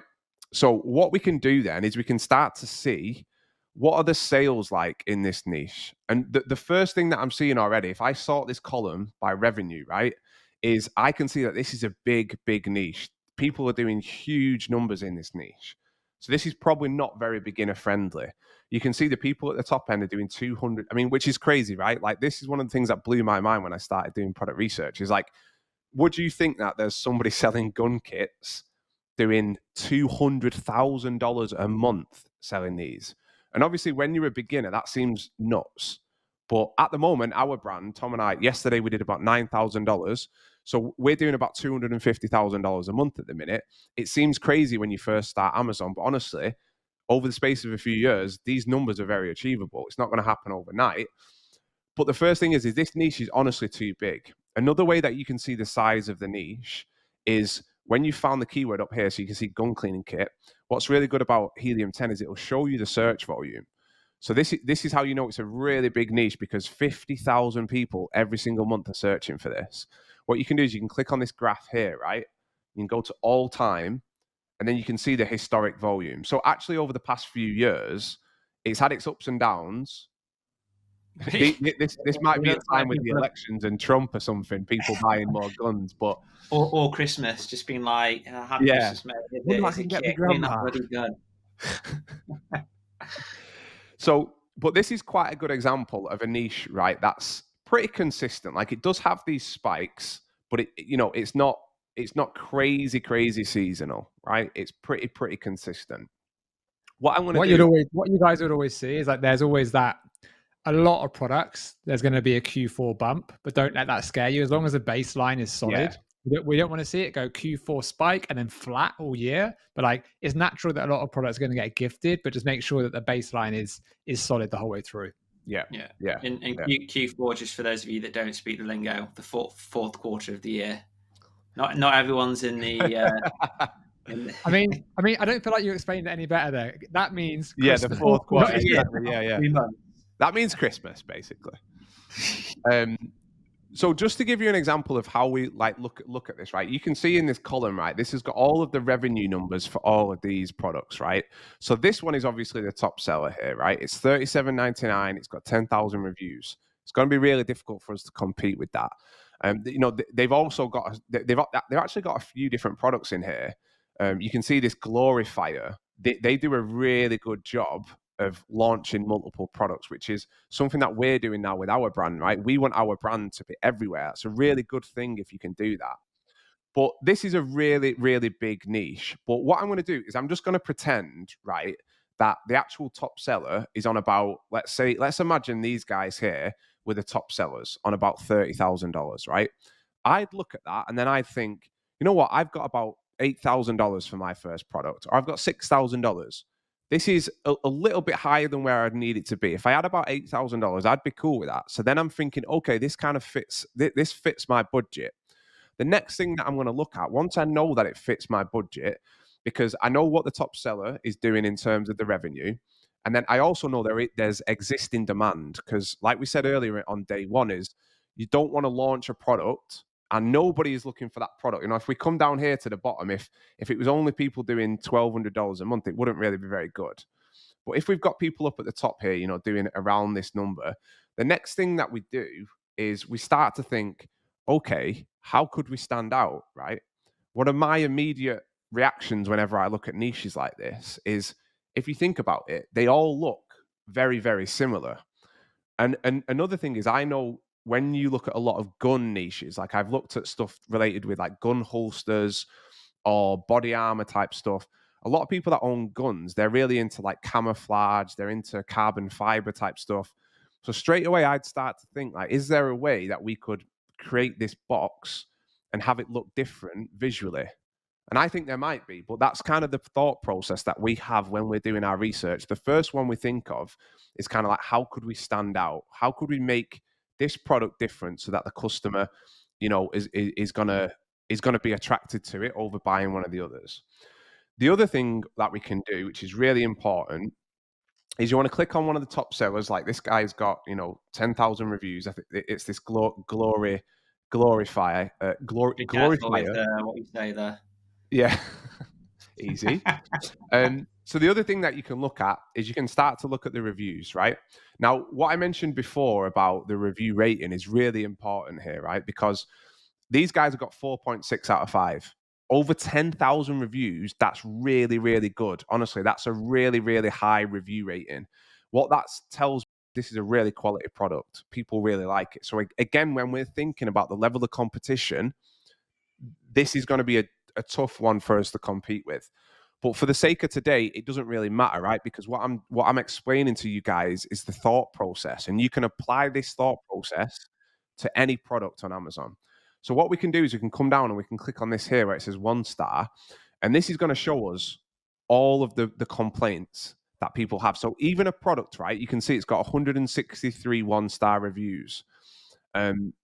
Even a product that's really popular is going to have flaws, and it's going to have things that you can improve, right?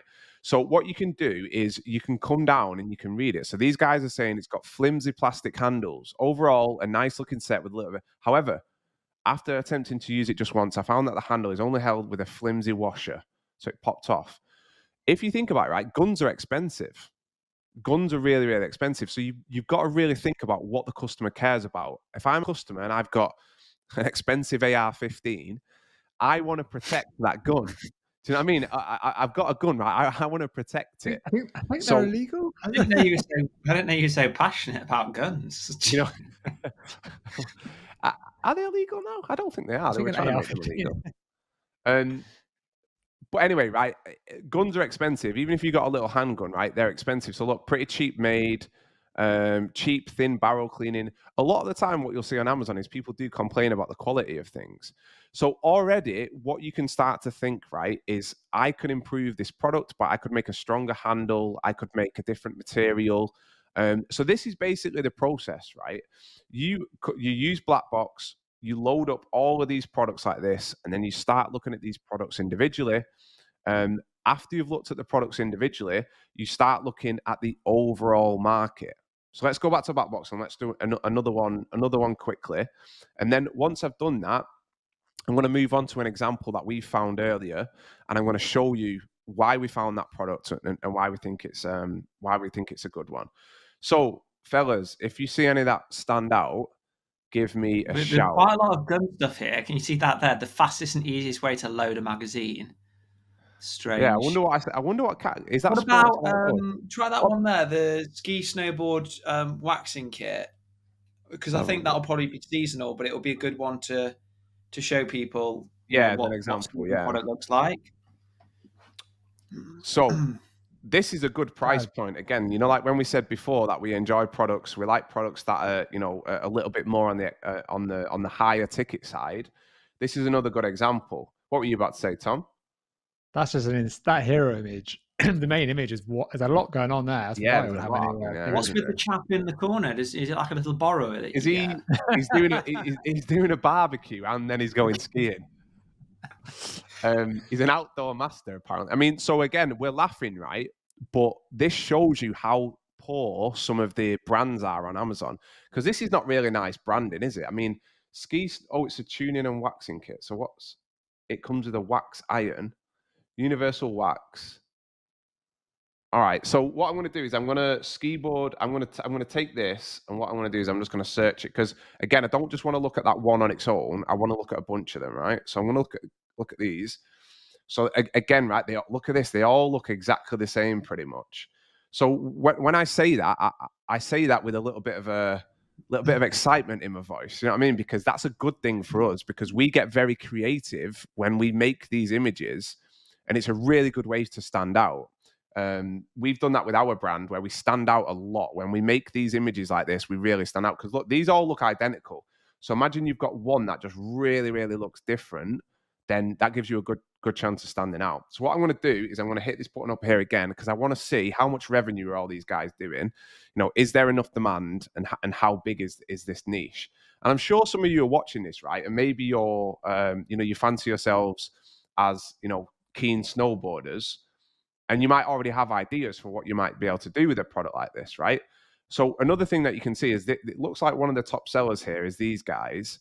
$95.99. Again, it's a good price point. A lot of beginners are scared of products that are more expensive. It's not always the case that it's more expensive to launch that product. I would rather look at products, honestly, that are $95.99 than products that are like $15.99. It's a lot easier to do that. So what I'm going to do is I'm going to click on this top one. It looks like the top seller is doing about 47,000. So to launch this product, I'd probably want between $10,000 to $15,000, honestly. It's a bit on the bigger side again, but what I'm going to do is I'm just going to look at this one, and then I'm going to have a look at kind of what the quality of the listing is. Or is it the same one? Yeah, it's the same one. Same one. It's okay. We can still. It's probably still worth looking at. I didn't have looking at the description and things. Yeah. So we can come down. We can have a look at the quality of the listing. I don't think the listing's amazing. It's not bad, actually. It's not too bad, but I think this is a bit weird, isn't it?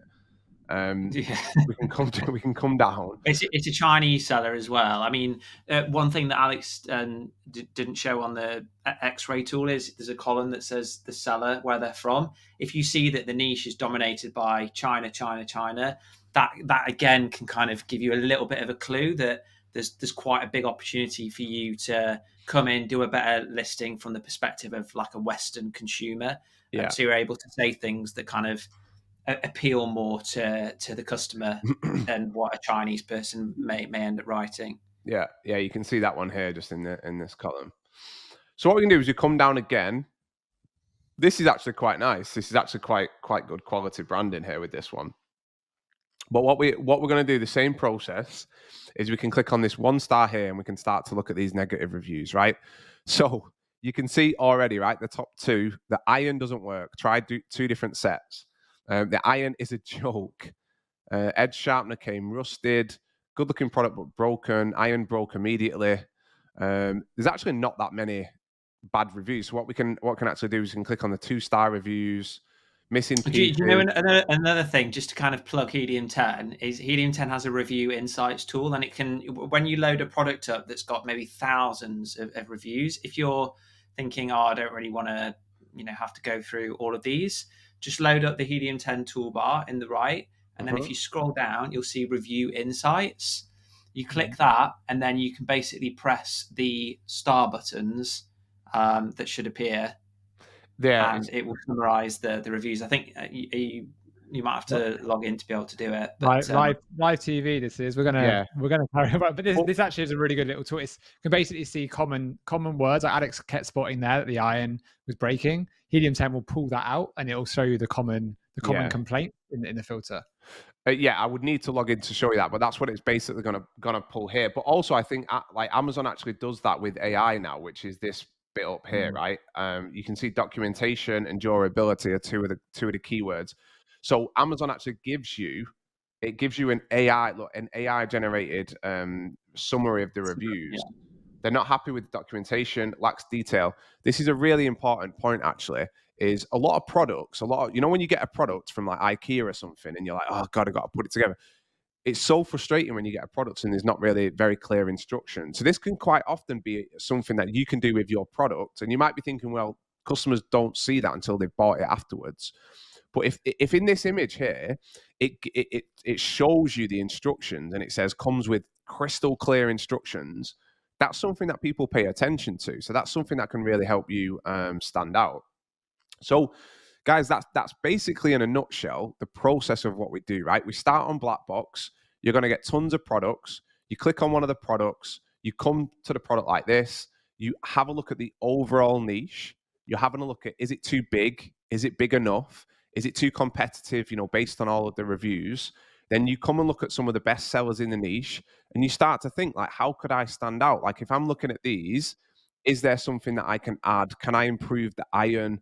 Can I launch a gun kit that looks different? Can I, make the case look very attractive? Can I make it carbon fiber perhaps? Or can I make it with an American flag?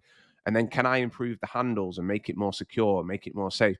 This is where it gets really fun to get creative and come up with ideas for how you can bring different types of products to market so that you can really stand out. All right, guys. So we've done a bit of the live research. So what we wanted to do is we wanted to show you guys an actual sort of like real example, right? Where we go through the evaluation checklist and we talk about why we think this product, which is a bit of a weird one. Can anyone guess what it is? Tommy, you know what it is, right? It's a Star Wars Death Star. Yeah. It's I believe it's a sex toy. Wow. No, I'm gonna have to beat that out. Editors, beat that out. Tom's talking from experience here. He's like, "Oh yeah, one of those your house, Tom." So basically, this is a vibrating massage ball. So obviously, if you've got a bit of a sore lower back, you lie on it, it vibrates, and it helps you out. I'm going to go through why we picked it as a good example product, and then I'm going to go through the evaluation checklist and just show you when you guys go and do your homework tonight, where you're going to be shortlisting products to come back with tomorrow on the final day. This is what you want. This is the process that we want you to be following, right? So we know that this product fits our budget, and I'll show you that in a sec.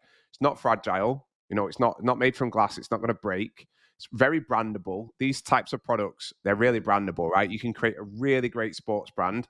A friend of ours, Ben Leonard, he launched a sports brand, grew it, and I think we talked about him on day one. He grew it and sold it for like £4 or £5 million pounds. This is actually a product that he probably could have had in his brand. It's not seasonal, so I'll show you that in a sec, that it's not seasonal. Minimum profit margin of 30%. It ticks that box. Tom's going to go in a little bit later on in the session, and he's going to show you the actual numbers and stuff. Strong sales, good demand, and it's small and light. So it ticks that box of, it's not huge, it's not bulky, small and light, which means it's cheap to ship.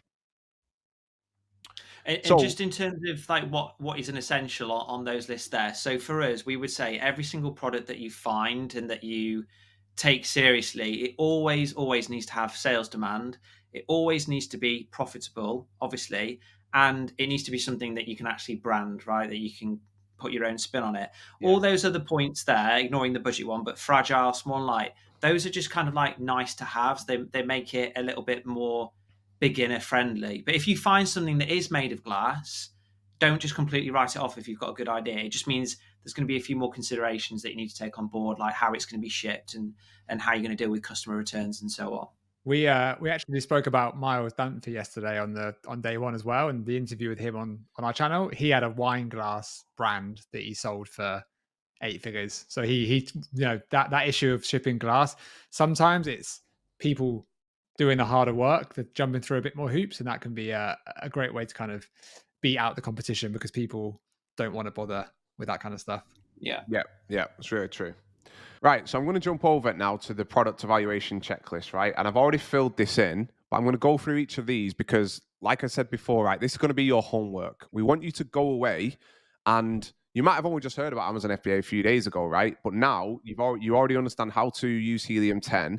So we actually want to get you doing your product research as quickly as possible, right? So we're going to explain how to do it. So the first thing is there a healthy non-seasonal demand? So in order for us to do that, we can look at this keyword part up here, right? So when you load up X-ray, when you're looking at the niche and you load up X-ray, you want to click on this on this up here where it says search volume, and you want to click on this. So what we're going to be looking at is historically, is there good demand all year round? Now, the first thing that you'll notice, right, is this peaked in 2022, right? And then since then it declined a bit, and then it's sort of flat again, and it's slightly increasing again, right? So there was a huge peak here where it sort of the search volume on a monthly basis was kind of double of what it is now. But what this shows is that there's still a consistent demand, right? It doesn't just, it's not like flat and then a huge peak in the summer and then flat and then a huge peak in the summer. So even though it has had a decline over this time, it still looks like it's probably just going to keep slowly increasing up here, right? And there's going to be consistent year-round demand. So that's the first box that we want to tick. All right, the next one is, does it fit our budget? Right, I've already selected yes, because we're imagining, right, that we've got, maybe $8,000 to $10,000. Some of you might have less. Some of you might be sat here and you think, for my first product, I've got $4,000 or $5,000, and that's fine. Now, that's kind of the minimum we'd recommend for your first product, $4,000 to $5,000. But we're imagining that we've got about $8,000 to $10,000. So if we've got $8,000 to $10,000, right, if we multiply that number by 4, we get to about $32,000 around that mark. You're like, oh God, is it? What's 8 times 4? I'm like, guys, we get to a number. We get to a number. we get to a large number that I can't do in my head. But that's really roughly how we work out the budget, right? So if we say for sake of easy maths for me, if it's $10,000, the top end of really where it should be is about $40,000, and it's underneath that, right? So this guy's doing $36,000. We'll have a look at his listing in a sec. So it ticks that this one here. Does it fit our budget? Yes, that's a really important one that you need to tick. The next one is the competition at a level that we can compete with. So I'm losing track of my tabs here, but basically, can you just close the ones you're not using anymore? Yeah, but that's going to throw me off. Doing this live. I hope you appreciate, guys, how stressful this can be doing this live. But basically, what we did is we went through, right, and I'll show you this one here. This is the top seller. We went through and we looked at two different things. We looked at the quality of the branding and the quality of the listing, and honestly, it's not that great. It just really isn't that great, right? This doesn't strike us as a really big, high quality brand, which is all of our products that we launch on Amazon. Our brand looks super high quality, right? So we think that when we look at all of these, right, we don't really think they're very good at doing the branding. We think we can do a better job. So the other side to it is the reviews. Like a lot of these have got between 4 and 4.3 reviews. So I'm going to show you in a sec a way that we think we're going to stand out. But just to come back to here, it ticks this box, right? People have not got 50,000 reviews and the quality of the listings are not super, super high. So we think that we can really, really stand out. The next one is do the economics work. Now, we've done this. We've ran the numbers, and Tom's going to show you how to do this properly in depth a little bit later on in the session. But yeah, it does. And what I've put in here is 30%. I can't remember exactly what it came out at. But basically, this is where you are going to have to look at the estimated profit margin and make sure it's above that 30%. So as I said, Tom's going to show you how to do that shortly. So do the economics work? Yes, they do. We know we're getting that minimum profit margin that we need to be getting. And then I'm going to pop the profit margin in here. And then I'm going to look at what's the monthly revenue of the top seller. I think it was 36,000, wasn't it? So I would put that in there. And then what are your ideas for standing out? So I've put improving the location. Actually, what I'm going to do is improve the power button. And then I'm going to show you what I mean by that, right? So when we looked at the reviews for this top seller, what we saw is a really common complaint. Now, if you think back to when we first started doing the live product research, right? when I was saying have a look at the 1-star reviews, and this is the reason for it, right? Because every product on Amazon has got complaints, but what you really want to find is complaints that keep coming up. So what you'll see as a recurring theme of complaints is there's a flaw with the power button. Because when people are leaning on it, what ends up happening is they lean on it, and then this power button is being pressed, right? Like you stick your hip in there, and then it turns off, which is obviously a bit of a nightmare if you're trying to use it. So my initial idea with this was to perhaps lower that power button down, so you've really got to stick your finger in there and press it to turn it on and off, right? What that's going to do is that's going to take away that risk that when you're leaning on it, it's going to go off. And also, if you think about that, that's something very visual that you can easily show in an image, because you can do this. You could do Life Pro versus others, and you could show a little arrow to the power button, and you could explain what you've done to improve that product. So this is a really good example, right, of thinking of ways by reading the reviews of ways that you can improve that product. So when you go away today from this session, after we've done all of this, after you've listened to Tom go through all the shipping and the supplier stuff, you can feel confident that you know what you're doing with Helium 10, you know exactly what it is that you're looking for, and you can go through all of these questions and you can fill this in. So what we want to see when you come back to the next session is we want to see a bunch of products in here and you've gone through all of these checks, because if you do that, then you're well on your way to finding your first product that you can go on and launch on Amazon, make loads of cash, quit your job, travel the world and be a digital nomad.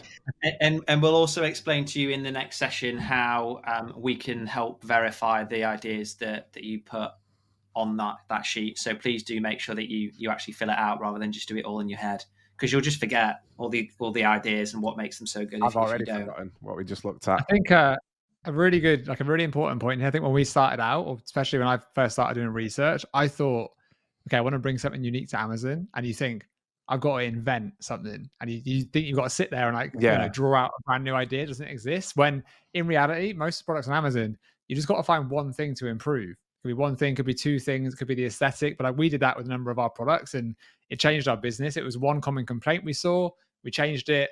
That was then became our hero product, and it sold 7 figures worth of that product now. And you really haven't got to start from scratch. All the information you need is going to be in front of you, and a small customization, which I'll show you guys how to kind of verify that your suppliers can do that in a minute. But it's super easy, and it's a much more simple process than people think. And it's just the market, the products already exist, the demand already exists, and you're just improving upon what's already out there on Amazon making sales.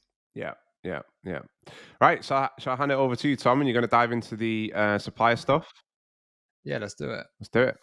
All right. So now we're going to work out how to source. I was going to say we're going to get saucy, but I bottled it. But now I'm going to shut these on as well, just to get real serious. No, two gags in 10 seconds. Here we go. We're off to the races, aren't we? Yeah, on with it. So look, basically, we are going to work out how to find this vibrating massage ball, and we're going to go on Alibaba, which is the website Alex mentioned earlier.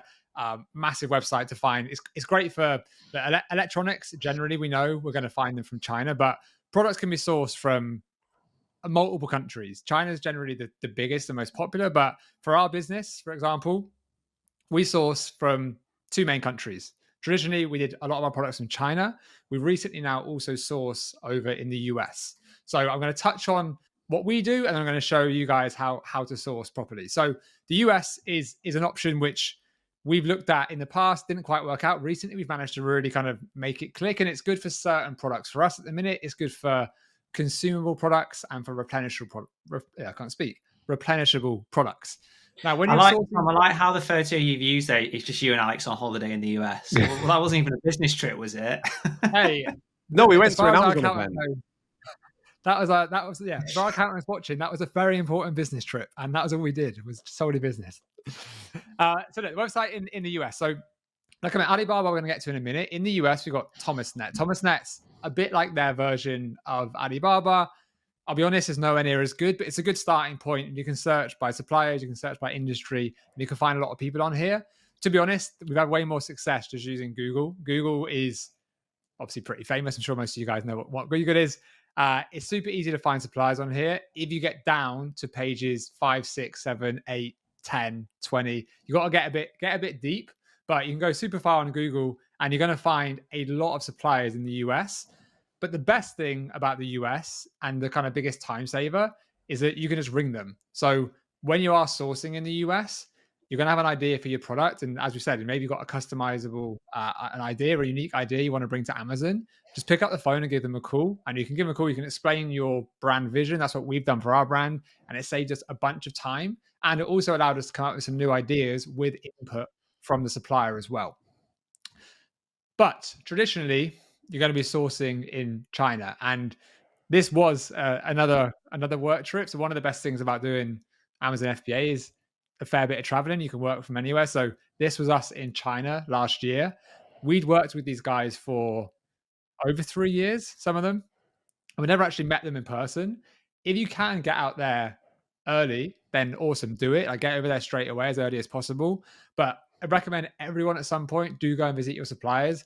You'll do a bunch of weird things. You'll have a lot of meals. I think we met 6. Clarify what the weird things are quickly. Wearing grey shorts weird with flip-flops. Yeah, I mean, maybe don't go to a supplier meeting wearing grey tracksuit pants and Alex is his own man. Doesn't he? I feel like I commanded a lot of respect with that outfit. It was very hot. They were shocked. They were like, "Are you lost?" So I think we visited 6 suppliers in about 8 days. It was too many, I'll be honest, because every supplier that you meet in China, as you can see on the left there, you go into a private room of a restaurant and they really want to impress you. The way they impress you is by buying every dish on the menu, and you sit there for 3 or 4 hours, you're drinking rice wine, you're getting absolutely battered. I don't know if you guys can see, I'll try and hover over it. These are ducks' heads, just like the skull of a duck. So you have to eat that kind of stuff. They love it when you try the local goods. But anyway, really recommend that everyone gets out there.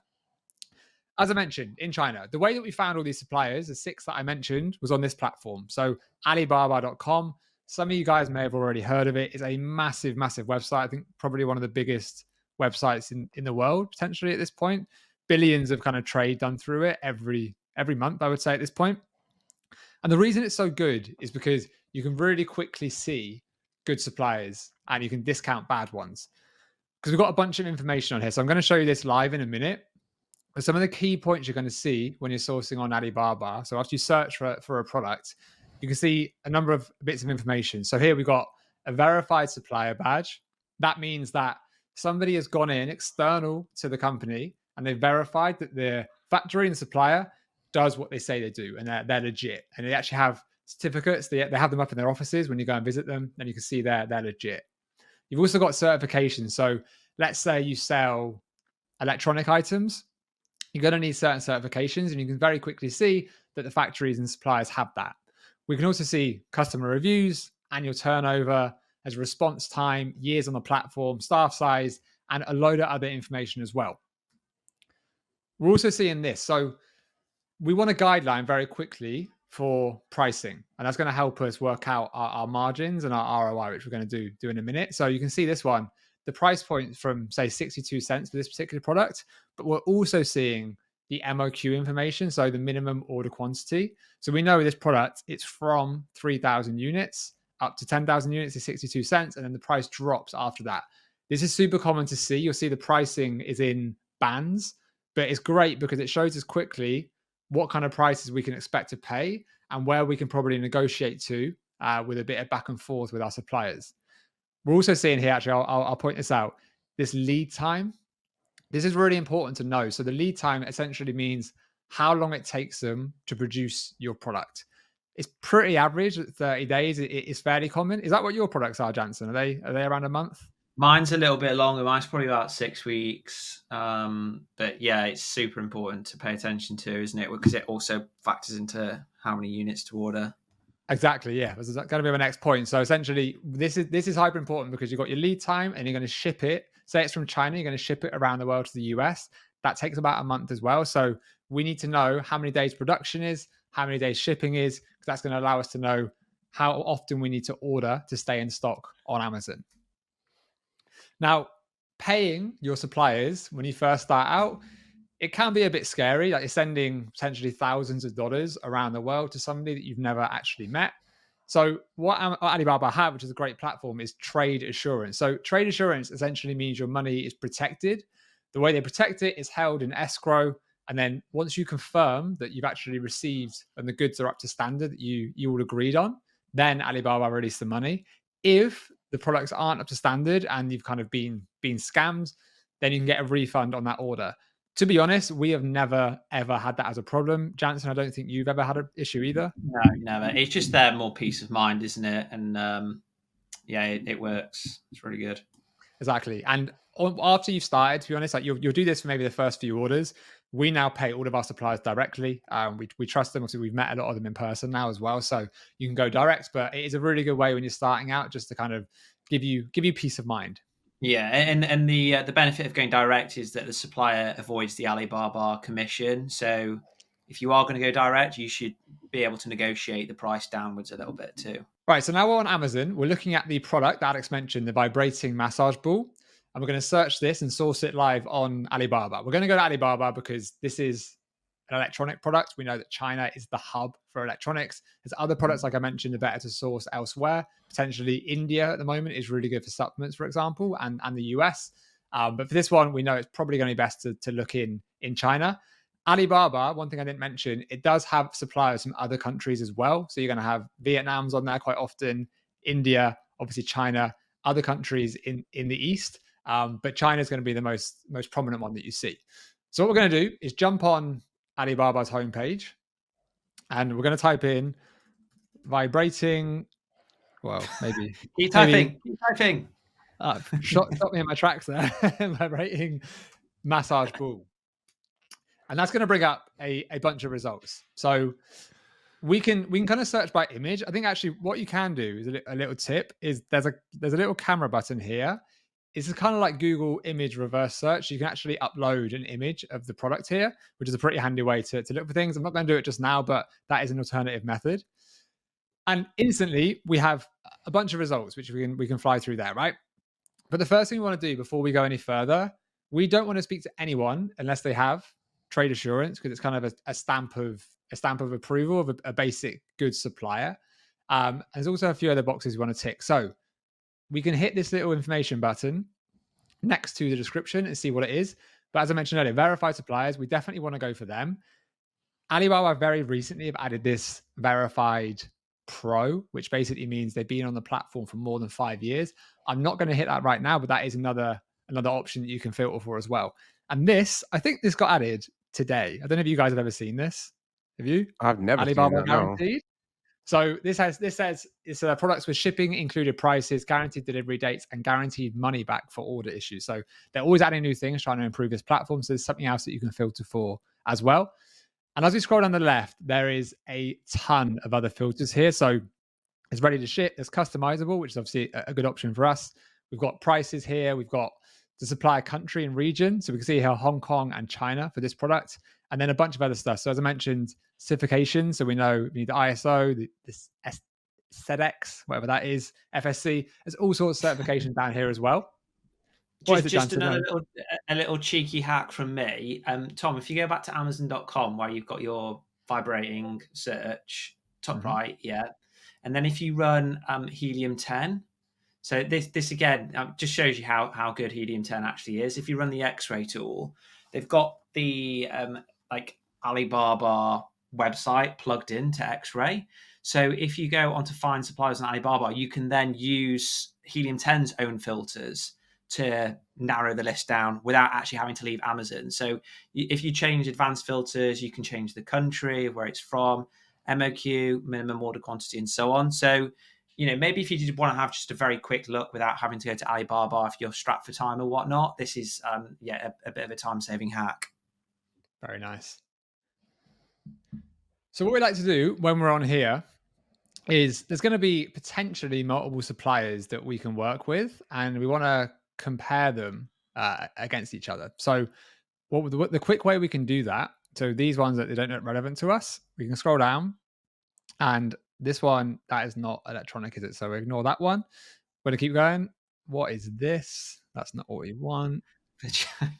This niche is very risque. Right, that one. Anything with the word vibrating in it, it's dangerous. So that could be it. This one looks exactly like it, right? So we're going to hit compare. And you can see here that they're getting added to the bottom down here. We're going to keep. What is that? Jeez. All right, I'm going to keep going. See, we're not finding a ton of suppliers here. I like that. That for us it is a good sign. When you search a keyword and there's a ton of suppliers, that means that can potentially be very saturated. It means it's got a lot of eyeballs on it. It means the Chinese are very aware of that niche and they're all trying to produce that product. So it can be a good sign when it takes a bit longer to find the suppliers. One of our products, I'm going to say this as I'm looking, there was one supplier on Alibaba for our first product, which was awesome. It took a long time for anyone to kind of catch up and try and sell the same thing. All right, so there's a few more here. Let me see. All right, so let's hit that as well. So I'm going to try for one more. Right, okay, this one as well. So, we've hit 4 there, right? And we're going to hit compare. So we've put up this page, and this is going to give us a bunch of information, like very quickly, that we can see kind of a snapshot, basically, rather than having to click into all of them. So I really like to use this feature. So the first thing we can see is the MOQ, so minimum order quantity. Super low for these products, to be honest. So 51. Well, I mean, we can kind of ignore 1. It's not going to be a 1 order, but this is, I think the reason they do this sometimes is if you can potentially drop ship the product or buy one-offs, but we're going to obviously be looking at ordering in bulk. So fairly low MOQs, so only 50 pieces here, 10 pieces there. Next is the price. So the FOB price, this is going to be the most common way that prices are quoted. What that basically means is this is the price to purchase the product and then get it to the port and then get it loaded onto a ship. So this is going to be the most common pricing you see. There's another method called EXW. We're getting a bit technical there, but that just means that you need to pick up the product yourself, and generally that'll be a little bit less. But FOB is the most common price that you're going to see. I'm going to go back to the pricing in a second as well when we go on to Amazon to check the margin on this product. As we go down further, we can see the payment terms that these guys offer. So there's loads of different ways that you can pay them, but we know obviously they all have the trade assurance option as well, so we can pay them on Alibaba itself. We see the location. We can see the main products as well. So I quite like this because it will show you the other products that this supplier offers. So we like to work with specialists in certain niches. So these guys, they seem to be specialists in cuppings, whatever that is, acupuncture, and then I'm not even going to try and read this word. Next guys, massages. These guys are specialists in neck and shoulder massages. So all these guys kind of fit in the bill. And then this is a very kind of interesting row. So how big are they basically? So these guys, they're doing $10 to $50 million a year. So a pretty substantial size business. These guys, pretty small, below $1 million a year, compared to these two actually are fairly small. And these guys are actually below 1 million. So perhaps this is a good indication that these guys are a bit more kind of legit. They're a bit bigger, and they could be potentially a safer bet. And we can also see here all the transactions they've gone on as well recently. So they've done 154 transactions in the last 6 months. Weirdly, the 10 to 50 million one has only done 10. So that's not a bit of information. Is there a read on that, Jansen? Why would that be? What? Sorry. Is there a read on why that would be? Like only 10 transactions in the last 6 months? Could that be because people are ordering off of platform? Potentially, yeah. Maybe. I mean, they could still be a decent sized supplier, I think, and maybe because not all suppliers are strictly selling through Alibaba. Like they might work directly with a lot of people and stuff like that. So like, I think it can sometimes be stuff like that. Yeah. Yeah. So there's a few more bits in here at the bottom. I'll leave them for now, but you can see they're all exactly the same. They're all gold suppliers, on-site checks, trade assurance, etc. So we know all of these guys kind of are fit in the bill being legit. The main bit of info I want to see here is this FOB price. So these guys are $8 around there, $11, $10.80. These guys are a bit more at $14, and the last guy, bit of an outlier, but $1.99 to $9.58. So I'm looking at this and I'm thinking, what's the average price between these? So let's say it's probably around the $9 mark, I think. And if we know these guys can sell it for $8 and then this guy's $14, we know there's probably a bit of wiggle room in here. There's going to be a bit of wiggle room on all of these, right? They expect you to negotiate. They do it every single day. But we can use this as a bit of a guideline price because we want to very quickly check on Amazon does this product make sense? Do the economics shake out at a high level for us to advance the product on to the next stage of development? So let's say it's a $9 FOB price. What we're then going to do is jump back over to Amazon. And what we want to do is go on one of the listings. So the top seller, for example, that Alex found, this Life Pro. And we're going to pull up another Helium 10 tool. And that tool is the profitability calculator. This is a tool that we use every single day, I would say. This is super easy to use. It seems like a lot of information, just like probably how you felt when Alex showed X-ray, but this is so useful. It's really good to give you a quick snapshot and give you a very quick idea of, is this product viable and should you carry on trying to source it? So we can see here, it pulls in the price and it pulls in a bunch of other information. So the width, the length, the height comes in, and the weight as well. The reason this is really important is because this is exactly how Amazon work out the fees that they're going to charge you. So the fees are down here. It's based on the shipping size that I just mentioned previously. So this is large standard size, and the weight, and that's going to give us our FBA fee. So we know this product in that small box, which is going to be very similar. If we were to launch this product, we're probably going to have the same kind of style packaging. We know the FBA fee is $4.55, so we can be confident with that. If we wanted to make a bigger ball, for example, we can actually play around with these. Let's say I change that to 7, and you see the FBA fee changed. But for now, we'll leave it exactly the same. So this is really good to kind of, it's customizable. You can play around with this and every different kind of setting on here. The other thing we can do is play around with the price point. So was there a price point you had in mind, Alex, that we would launch this product at? Bearing in mind that these guys are 47 as the top seller. Yeah, so I mean, one of the things that I liked about this was that there was a range, right? Like some people were over $45, others. I really think we could come in, and be anywhere around the $40 mark, maybe even up to $45. I think, especially with the improvements on the product, I think we could, like, that's one of the good things about this is it's pretty flexible with the pricing. But yeah, I mean, I don't know, you could do it on 40, 45. I think it could be around $40, and that would work really well. So what we'd often do at Amazon, and you guys will do this when you're launching products, you're likely going to launch pretty aggressively. So you want to launch and get sales right away. That often means you're going to undercut the top seller, and you're going to budget for that as well, right? So let's say these guys are at 46.88 is such a weird price for some reason. That maybe some clever psychology maybe, but let's say we're going to launch at $39.99. It's going to affect these numbers at the bottom. So as we move down this calculator, this is a super important bit, and this is why we looked at the FOB price. We have the unit manufacturing cost. I honestly don't know how Helium 10 do this, and sometimes it's way off, but sometimes they get it pretty much bang on. And you can see, as I said before, we said about $9 was the average price. They actually already have it pre-populated pretty much bang on. So I'll knock off the 38 cents just to make it a bit more accurate of what we said. But you can see there's a guideline price there. But always check it versus Alibaba or versus where you're sourcing it, just to give you a bit more of a concrete idea. Below that, we have the freight cost. So this is the cost to ship the unit from, in this case, China, all the way around the world to the US, and then get it into Amazon. So again, they have pre-filled this out with a $400 per cubic meter. That is how shipping costs are generally worked out. When it's shipped by sea, it's going to be a per cubic meter basis. So this actually is a really solid guideline. We know it's probably going to cost us about 79 cents per unit to ship it.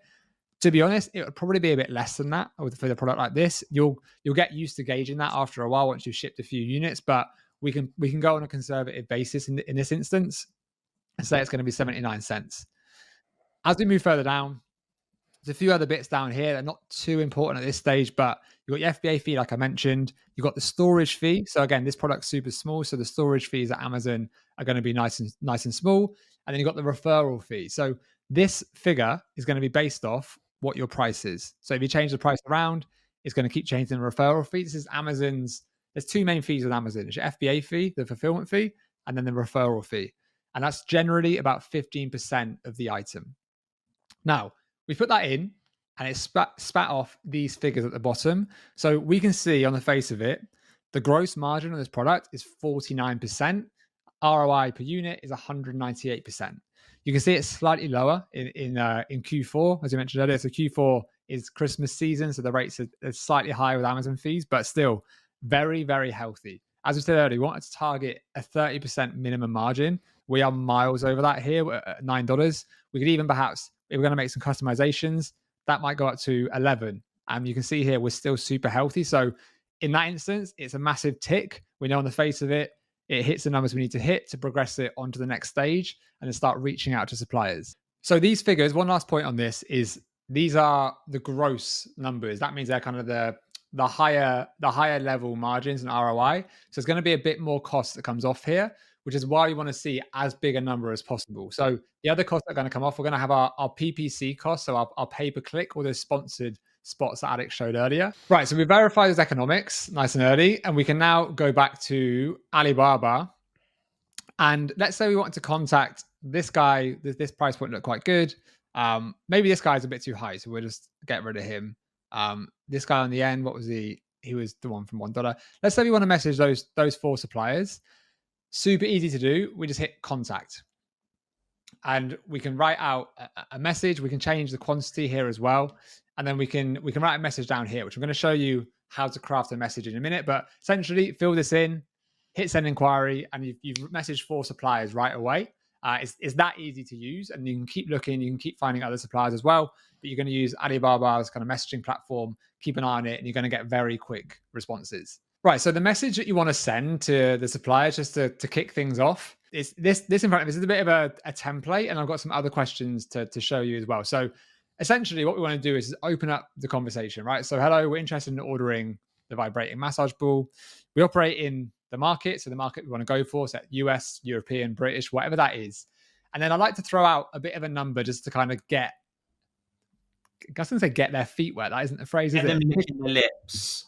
Get them licking their lips. Yeah, exactly. Get them enticed. So put out a big sexy number, and then please answer the below questions and we can discuss in order. So these questions, you guys can take some of these. You haven't got to do all of them. These are examples, but this is going to give us the information we need to kind of progress onto the next stage and work out if they're decent suppliers, right? So I won't touch on all of these, but the top one you can see here, what is the cost per unit for 500, 1,000, 2,000? That's just an example. It hasn't got to be that those exact numbers. The reason we're doing this is because we want to see where can we get to with the price. Our first order might be for 500 units. But if they say, okay, that's $9, this is $8, that's $7. Really what that's telling us is we can probably get to $7 in that first order, and it gives us a figure that we can negotiate towards. We also want to know the guaranteed production time, like we said earlier. That's really important to know that the lead time is accurate, so we can plan accordingly. And I quite like asking, do you work with any brands in the US, the UK, Europe, and any brands that sell on Amazon? The reason I like asking that, I think a lot of these suppliers, they quite like to show off, and they want to impress you with who they're working with. If they tell you some brand names, you can actually immediately go to Amazon. You can go to their website.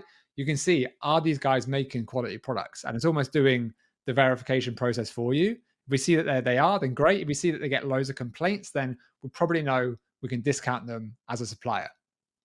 Also got a few other bits here which you can dive into, but the main one here I want to look at is number 6.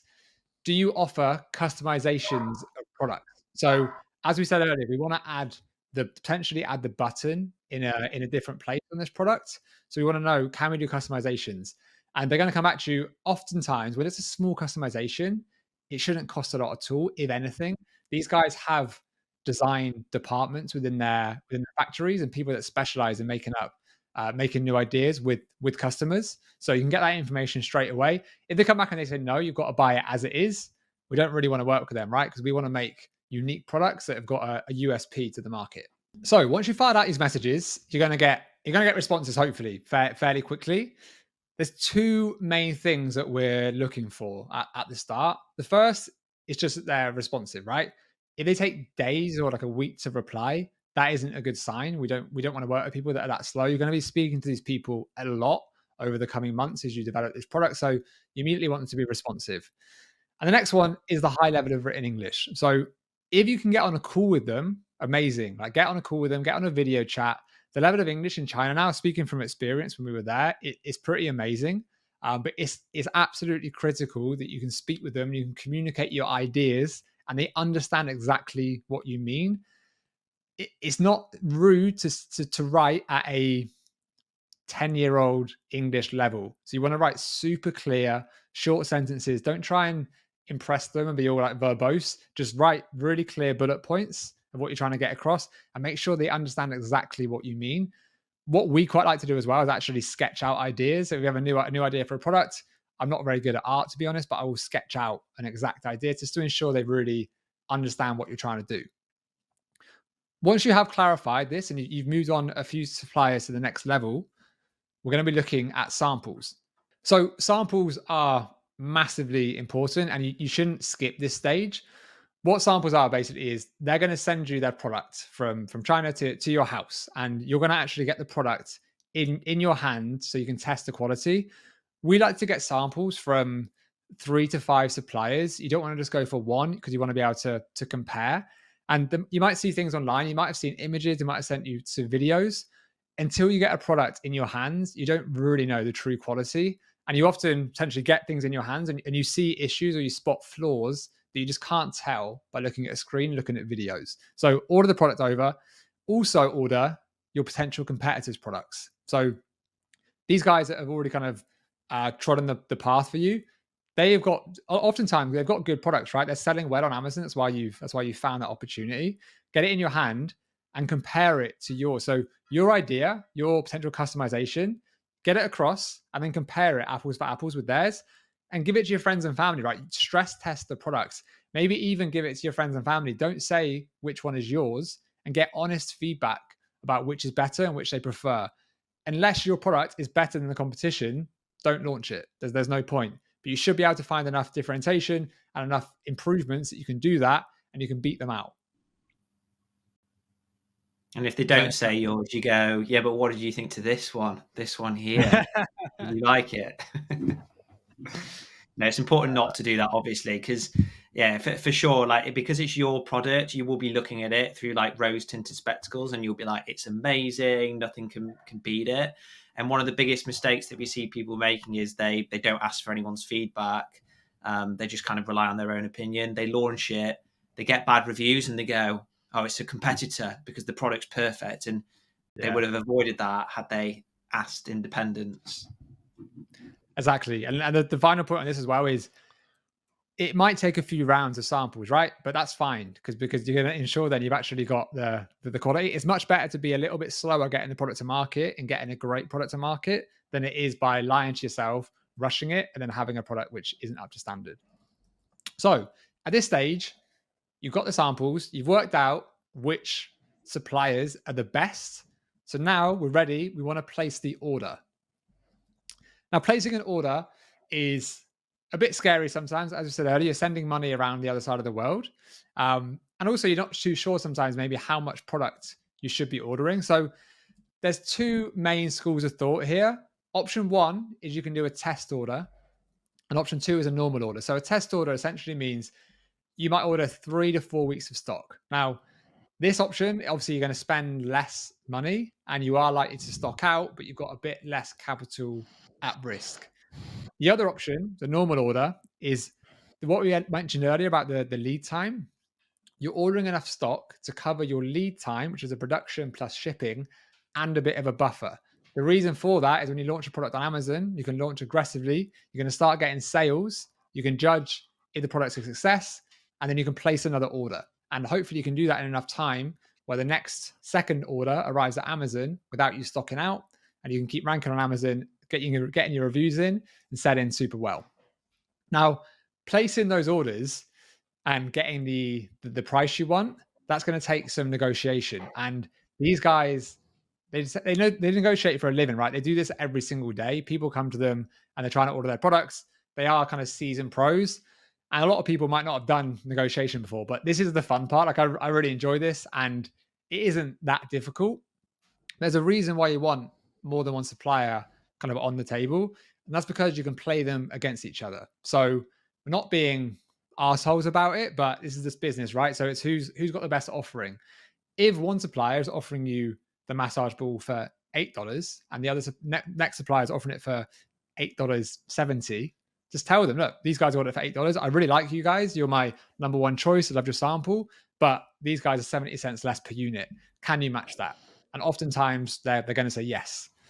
What I'd also advise doing is setting them the longer term dream. So a lot of people will just order products from them and then never come back. That isn't what we're trying to do. We're doing Amazon properly. You guys are going to build real businesses out of this. So you want to sell them the brand vision and kind of buy them in as a partner. The way it works in China, they aren't so transactional. They really value the relationship. So sell them the long-term dream, sell them being a partner in your business rather than just a supplier.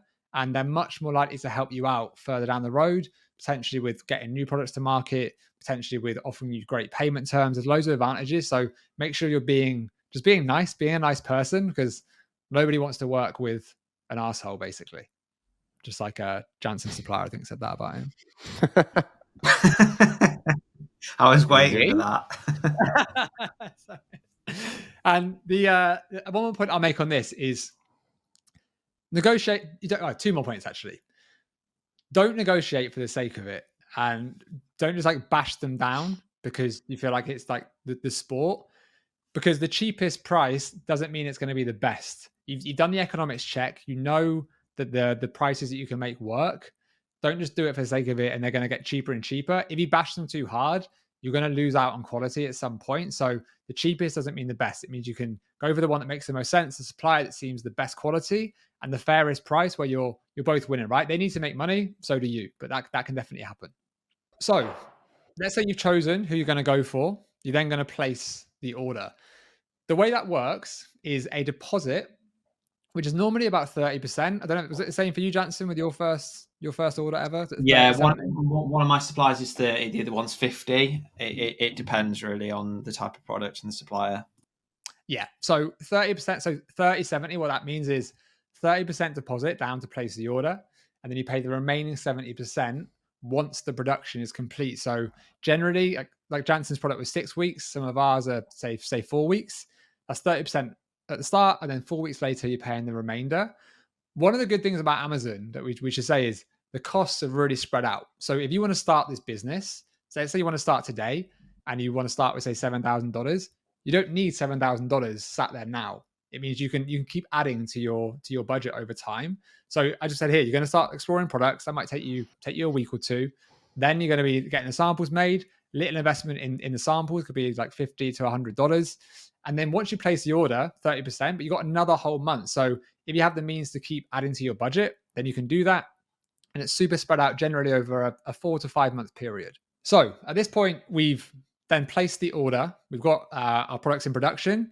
We're going to be building out our listing and our branding, which Alex is going to get into in way more depth tomorrow. It's a hyper important part, and it means you can always be doing something while your product is in production. Once that's done, once the products are produced, you need to get them from China to Amazon, basically, to the US, to the UK, wherever you're selling.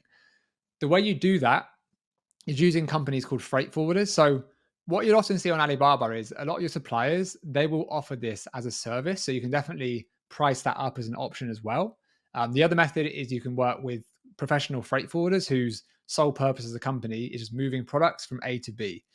The most popular option is by sea. So you would have seen, what's a famous example? The Suez Canal. The Suez Canal, when it got blocked up, that was probably a lot of Amazon sellers' stock stuck on that ship. That doesn't often happen, so it's maybe not a great example, but they're the kind of containers that you're going to be shipping in. So you've got these big 40-foot containers.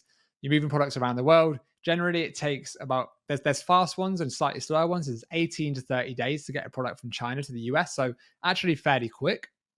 And the way you do that and you get a quote is you're going to tell them your product dimensions, the weight, and then the value. And based on that, you're going to get a quote from these freight forwarders to bring your product from China, say, to the US. Now, one other option with this, by sea is the best value. It's going to be the lowest cost. It traditionally has been. It's going to stay there. The other ways you can ship, though, is you can actually ship by train, which I don't know anyone who's done it. I feel like Janssen, someone you know has done that, right? Yeah, there's so many different ways that you would never think. There's truck as well. So this little bloke in like a little lorry just sets off and doesn't sleep for 3 weeks and just gets doing it. But yeah, in a train, truck, there's so many that. And well, obviously the last one is plane, right, as well. So flying by air is obviously the most expensive. It is incredibly quick. But if you're hitting the points that we mentioned, right, this particular product is the vibrating massage ball, super small, super light. You actually could freight this by air. It is going to be more expensive than shipping by sea. But let's say, for example, you launch it, the launch goes great.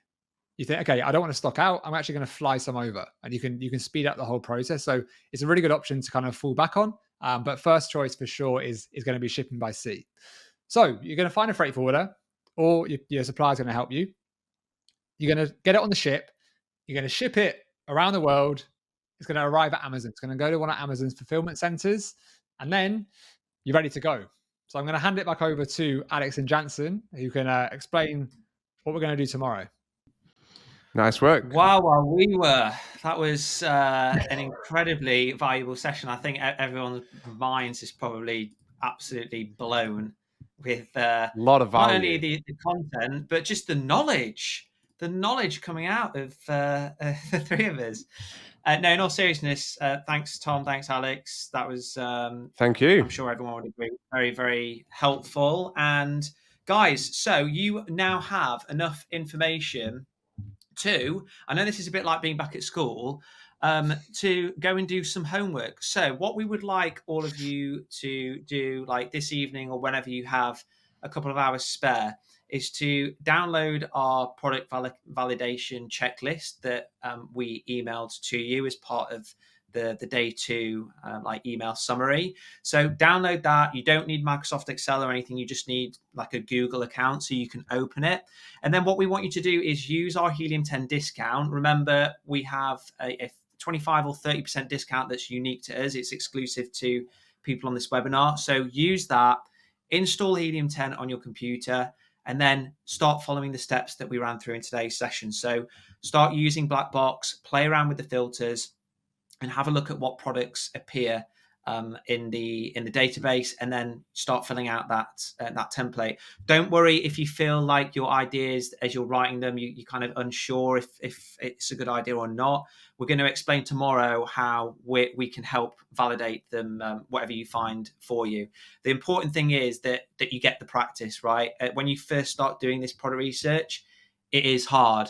I remember when Tom first started product research, he called me in tears and he said, Jansen, I can't do it. I'm just not good enough. And I went, Tom, just practice, mate, practice. And look at him now. You know what, doing presentations. You wouldn't have said that. If I didn't call you an arsehole about 10 minutes ago, I would have been home dry. It's called payback. It's called payback. But no, in all seriousness, like I found it difficult when I first started. Alex did. Like it's like with anything, when you first start learning something new, like you're going to find it a bit overwhelming. Just, put the practice in. That's the important thing. Start playing around with it. So what we would like you to do before you do begin the day 3 session is actually shortlist at least 3 different ideas that, have that decent amount of demand where you think you can improve upon the offer and have that 30% profit margin.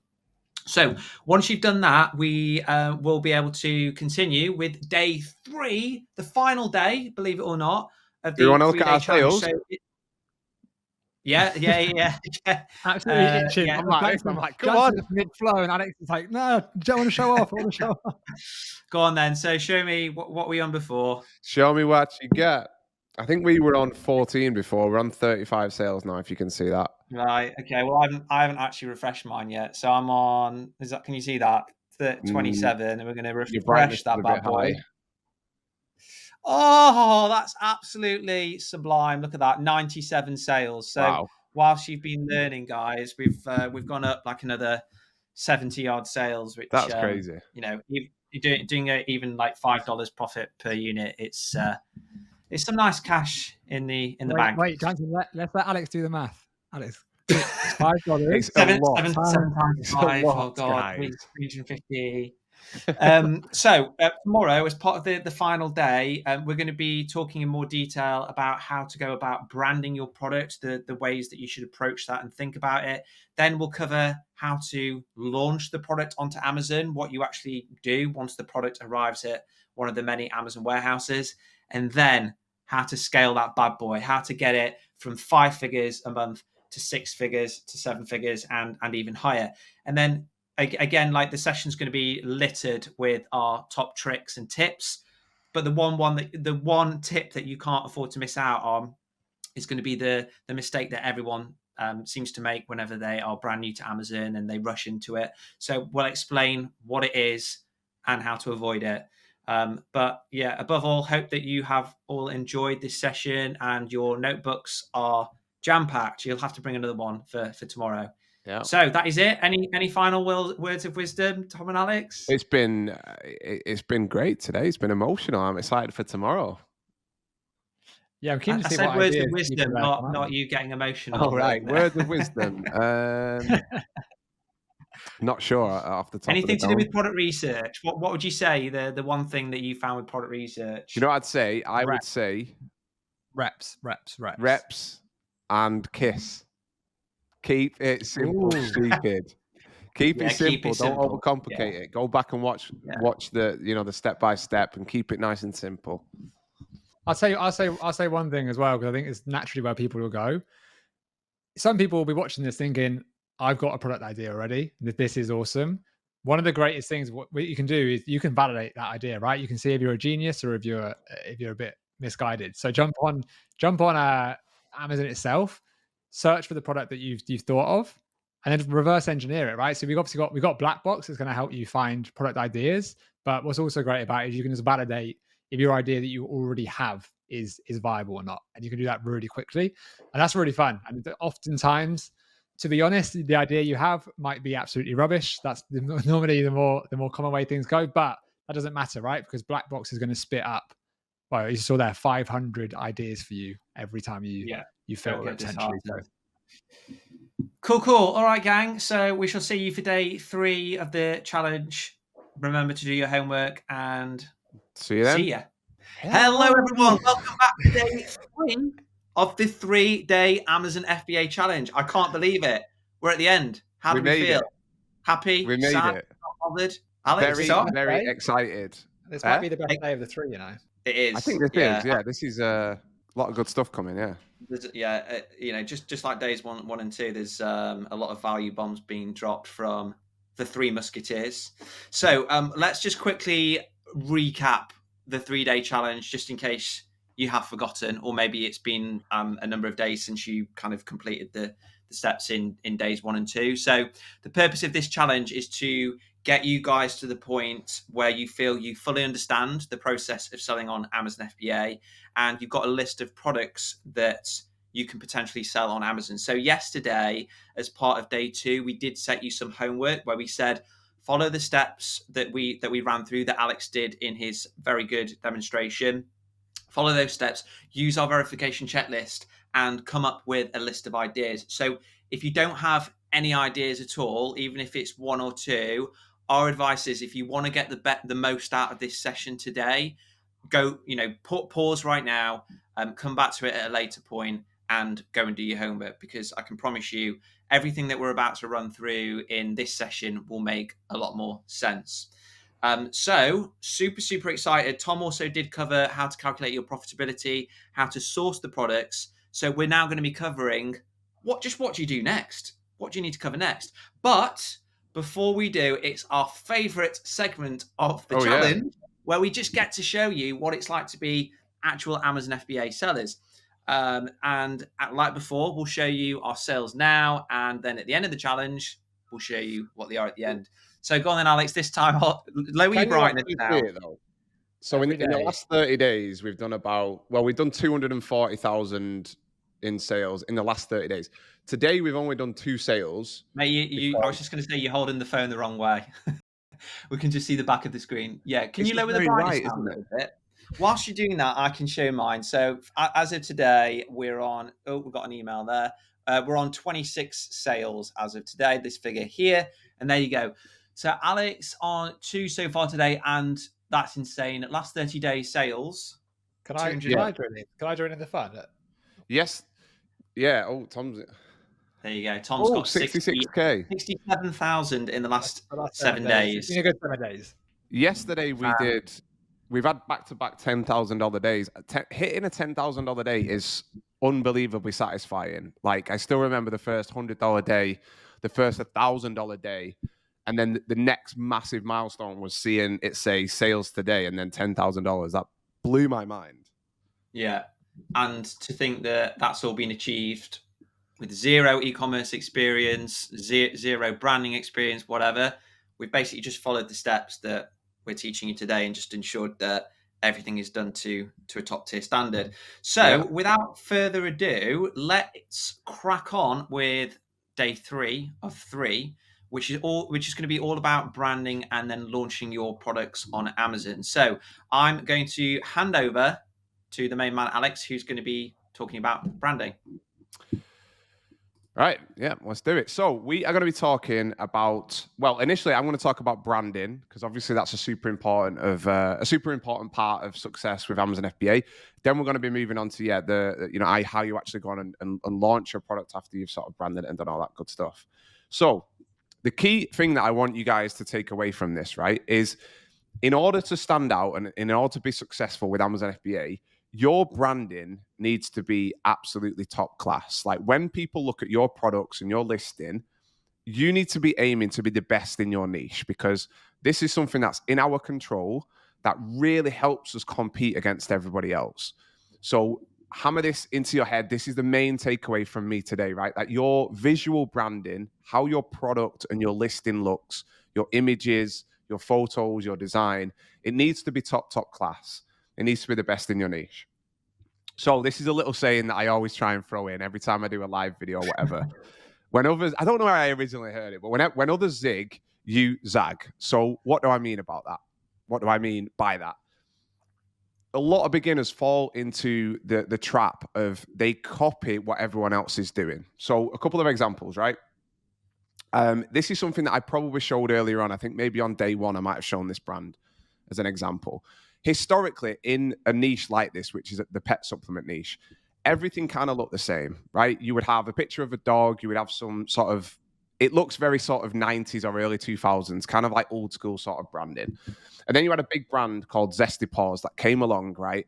And one of the main reasons that they were so successful was their visual branding was just so different. They just really took it up to that next level, where when you were searching around on Amazon, this just really, really stood out. So that was one of the reasons that they grew to sell this brand for about $630 something million. Super successful brand. I think the most successful pet supplement brand in the space.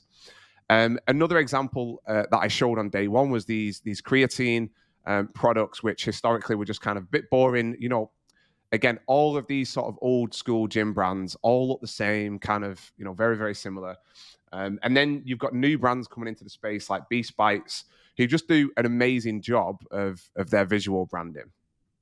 So at this stage, right, let's assume you've got, like Jansen said earlier on, you've got a list of products shortlisted. You've got your ideas. What is the next step? Once you've got the product, once you've negotiated with your supplier, once you've got the price, maybe once you've already, placed that first order, you've got the product arriving. What's the next step and what are you going to need? So you're going to need a logo and a brand name, right? So the best place to do this is a website called Fiverr. So Fiverr is basically a place where you can go on and you can hire freelancers. Now, a lot of people kind of obsess over their logo, right? It's not that important. It's not the most important thing in the world, the logo. You can get a pretty good logo made for $20, $30 on Fiverr. You don't need to, spend hundreds and hundreds of dollars on this. You can do it relatively cheap. The next thing is your brand name. Now, this is something that I do think people should take seriously. You shouldn't obsess over it, but there's a few things that you kind of want to consider when you're doing this. One of them is if your brand name sort of boxes you in to a specific niche or a specific product. Now, an example with Beast Bites is that kind of does box them into this type of product, right? Like these small creatine bites, right? But it doesn't. Perhaps they could branch out into other gummies, other bite type products. If they called it something like Beast Gummy Bites or whatever it was, it might box them in even. Brilliant name, mate. I lost the creativity with the name there. But let's say, for example, you sell phone cases. If you call it Case Buddy or something. Just think about when you're doing your brand name, whether or not it just really boxes you into just that one specific product. Sometimes that can be a good thing if it's a big enough niche, but that other times not. Another good example of a brand name done really well is Liquid Death. So that was the product that I showed earlier on in day one. It was the mineral water product. Like, so much of their success has come honestly from their brand name. It's such a clever name that just really, really stands out. So don't obsess over your brand name, but it is one of the ways that you can stand out, because you can use that in your graphic design. You can use that in all of your branding. And if you've got a really cool brand name that really stands out and it kind of makes the customer feel something, then that's a good thing. So the first thing you need is your logo and your brand name. Yeah, I would and recommend just on that as well, I'd always say with your brand name, make sure it's something that's easy to spell and it's like English words, whatever. Something that the Chinese just get horrifically wrong time and time again. It's just coming up with seemingly like random words that just don't mean anything. And it just means that if someone does like your branded product, if they can't remember how to spell it, or they can't even remember what it actually was because it was in a different language, or it was just a load of random letters, they're not able to recommend you, and you're not going to be able to build your brand through word of mouth and stuff. So what do they call it? Like the radio test. If somebody says your brand name on the radio, people should be able to kind of like listen to hear it and then go and search for it. The next thing you're going to need is what we call studio photos, right? So these are generally done on a white background. Most of the images that you see on Amazon when you just search for a product, those first images, those are studio shots.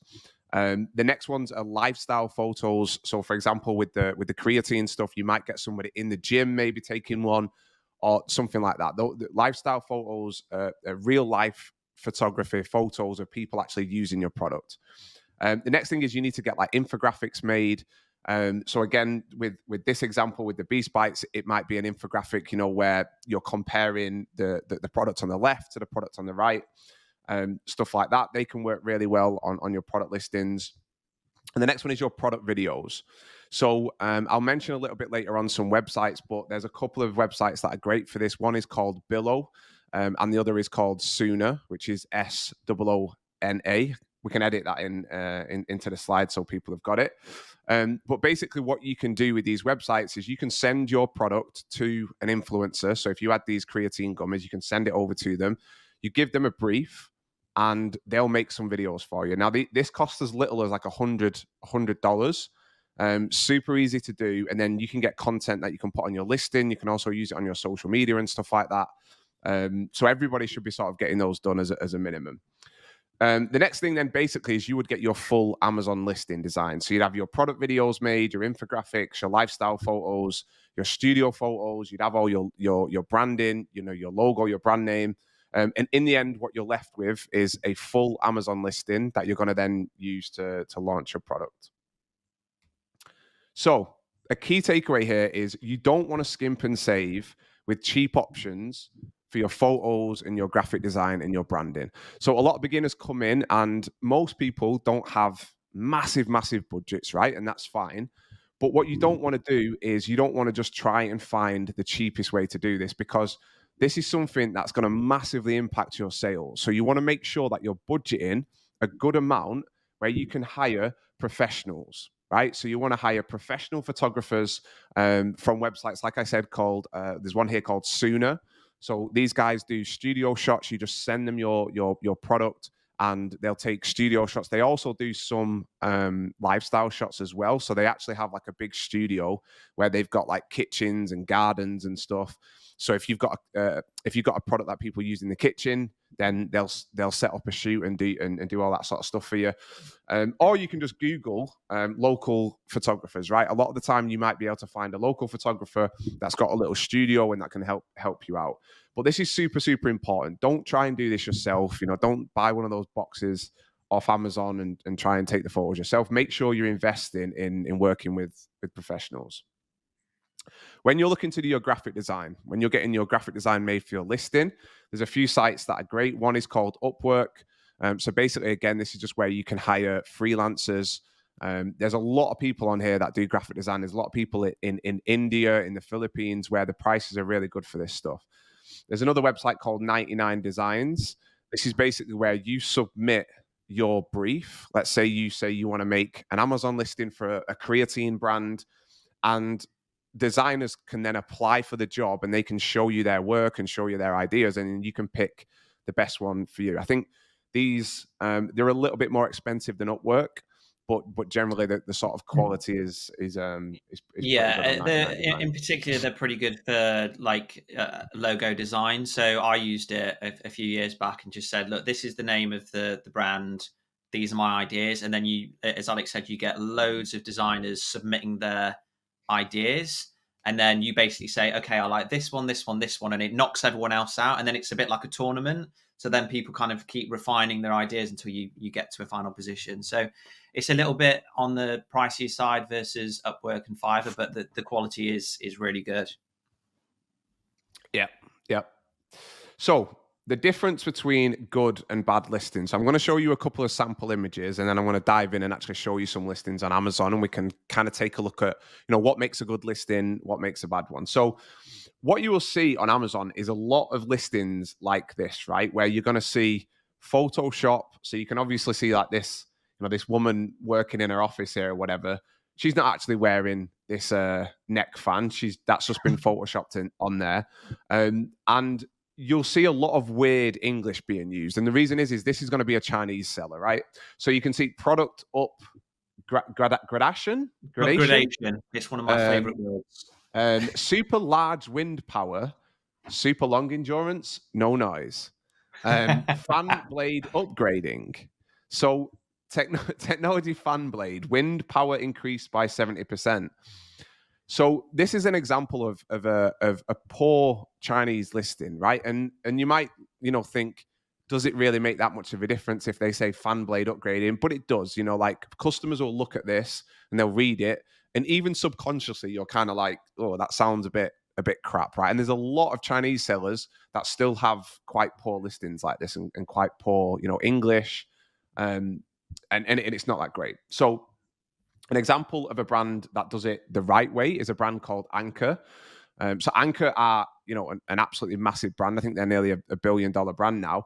But they sell similar types of products, like electronic products. But what you can see is that they use very clear language, so strong magnetic attachment. Like they use super, super clear language in all of their listings. 30-watt high-speed recharge, super really nice images, fully recharge in an hour and a half. All of the language that they use is just super simple, super easy to understand. And all of the images, even though this is probably Photoshop and this might be like a 3D render as well, this might not be a proper photo. And this as well, this is probably what's called a 3D render. They look incredible. They just look super high quality. This is like the quality that you would expect from a big brand like Apple, where it just looks really, really high quality. And this is the kind of standard that you should be looking to get, right? Like you can achieve this even if you're kind of on a budget.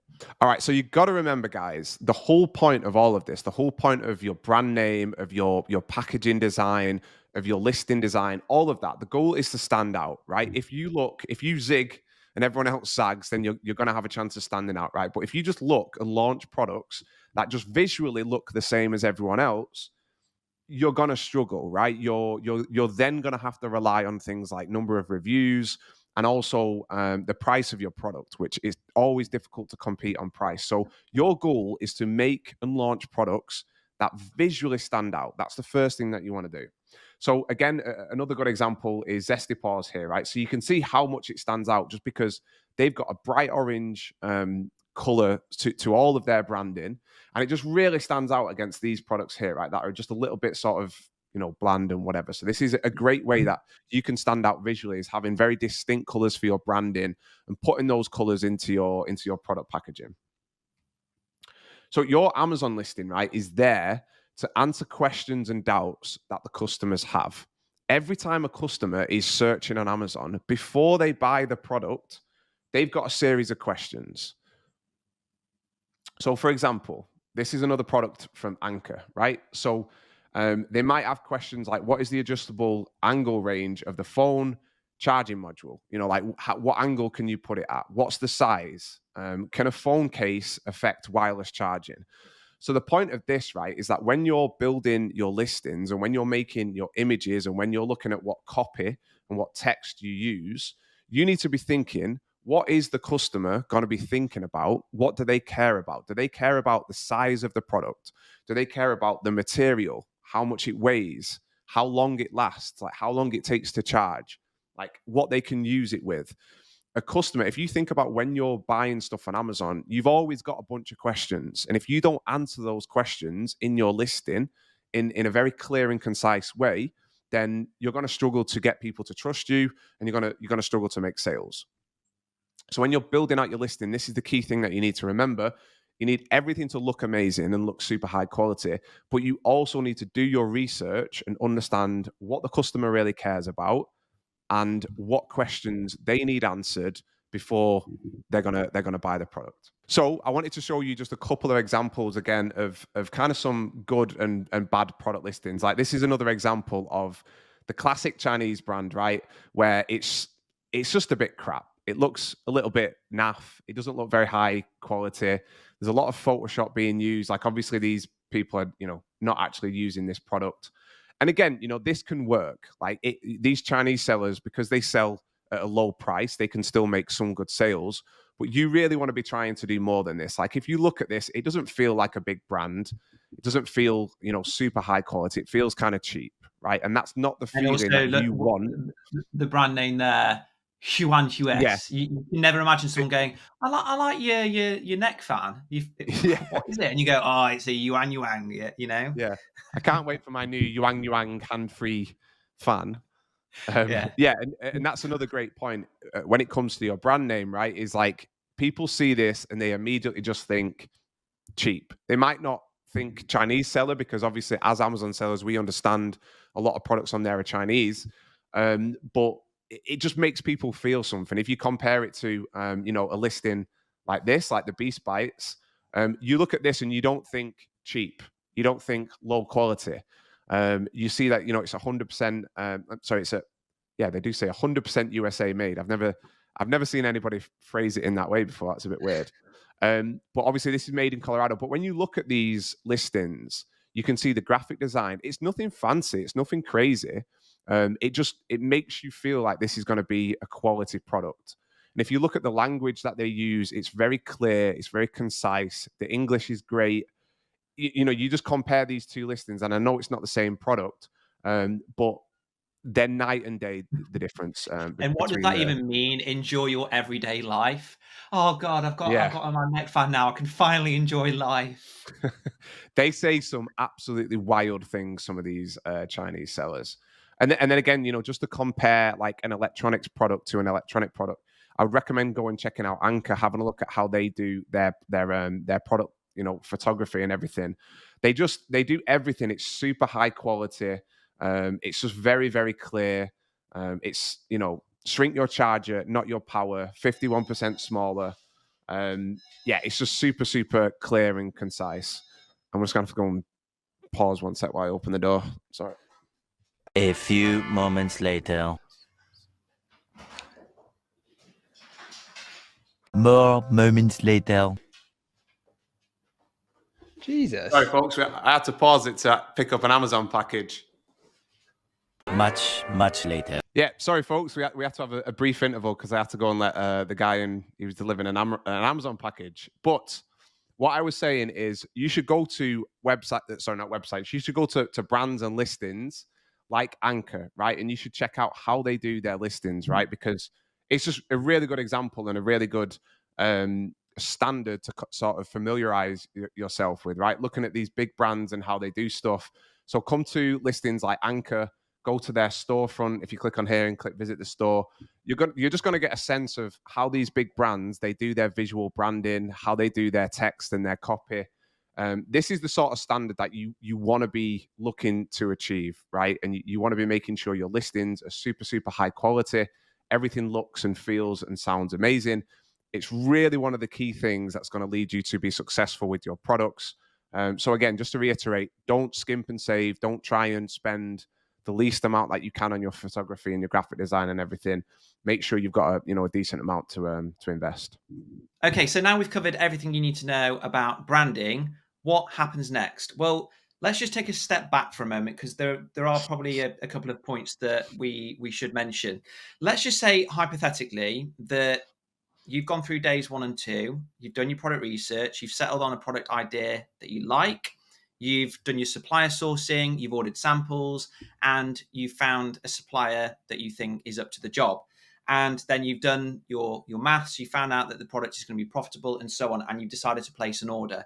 Well, what happens between placing that order and actually getting to the point of being a seller on Amazon?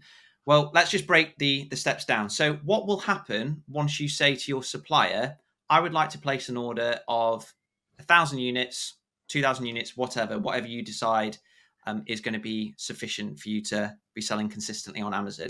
Well, they will say, okay, thank you very much. In order for us to commence manufacturing, you need to pay a 30% deposit. This is a big point to make, because a lot of people think that when you start Amazon and you place an order, you need to have the entirety of your funds for your stock order ready, and you need to send that over to the manufacturer immediately. Okay, you don't. Typically, suppliers will just ask for a deposit in order to actually start the manufacturing process, and that amount ranges from 30% to 50%. In my experience, it's around that 30% mark, but some products, some manufacturers will say 50%. So once that happens, you'll then say to the manufacturer, what's the time scale? How long is it likely to take for the order to be ready? Again, there's no a definite answer here, because it depends on how many units you're ordering, the type of product, the complexity of the manufacturing, and so on. But in our experience, it can range from 4 to 6 weeks or so.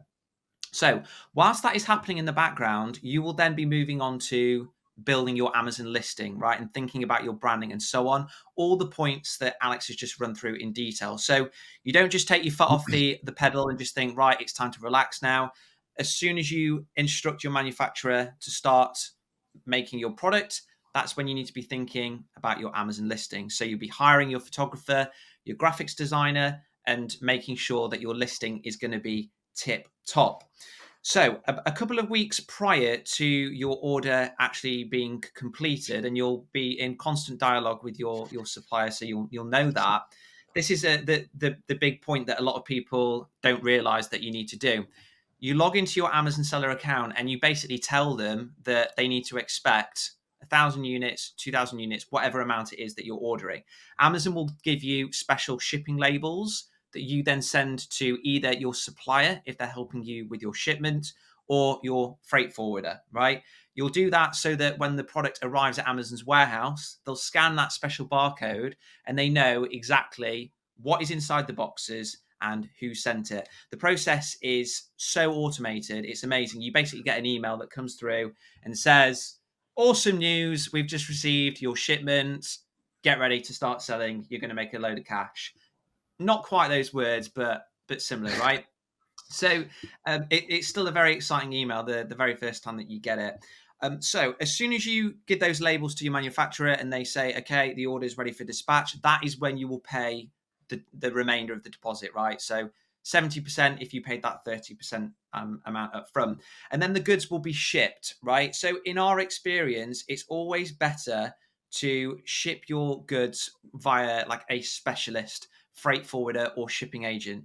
You can just get your supplier to do it for you, but at the end of the day, those guys are not specialists, and they will typically charge slightly more than if you were to go away and find a shipping company yourself, because they want their kind of commission, right? So they'll give you the choice. There are, I think we mentioned this yesterday, didn't we? There's a number of different ways that you can ship your units. The most popular are by sea, which is 4 to 6 weeks or so.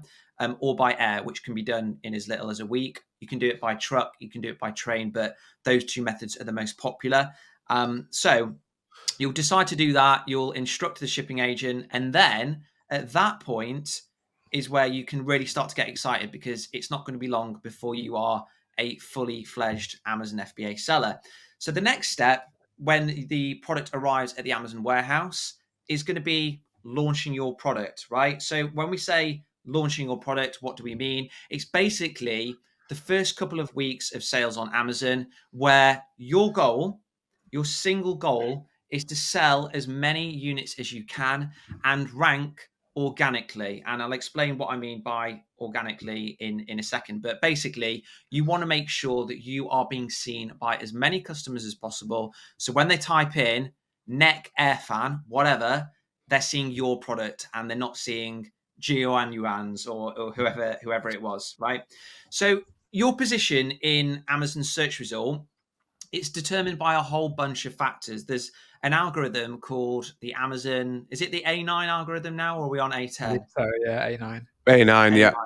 Yeah, so it's the latest algorithm. Amazon doesn't publish exactly what kind of factors it takes into account, but we know when deciding the position that you appear on when a customer does a search. But we do know for sure that the number of sales that you make per day, also known as your sales velocity, and your conversion rate, those two make a huge amount of difference, right? The conversion rate basically means that the number of people that click onto your listing and then go on to make a purchase. So in a single day, if you have 100 people click onto your product listing and 10 people purchase, you've got a 10% conversion rate. So if Amazon sees that your conversion rate and your sales are higher versus your competitors, they'll reward you and they'll start increasing your search page position whenever customers log on to Amazon.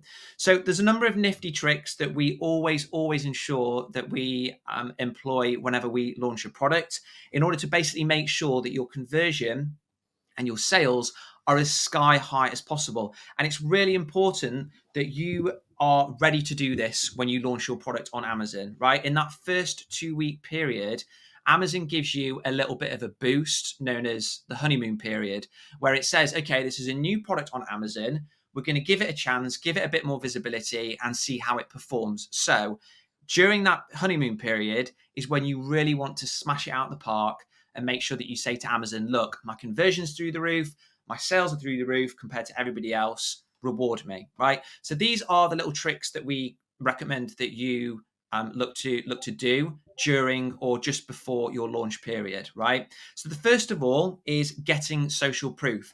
At the end of the day, Amazon shoppers, they love to read through reviews and they love to see what other people are buying.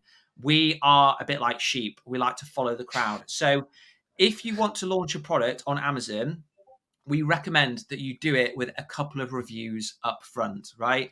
Don't launch with no reviews at all, because ultimately what will happen is people will click onto your listing. They'll go, yeah, it looks okay, but there's no reviews. There's no one that's saying whether it's any good or not. So I don't know whether I want to buy. You probably will make some sales, but your conversion is not going to be as high as what it could be if you got some reviews up front.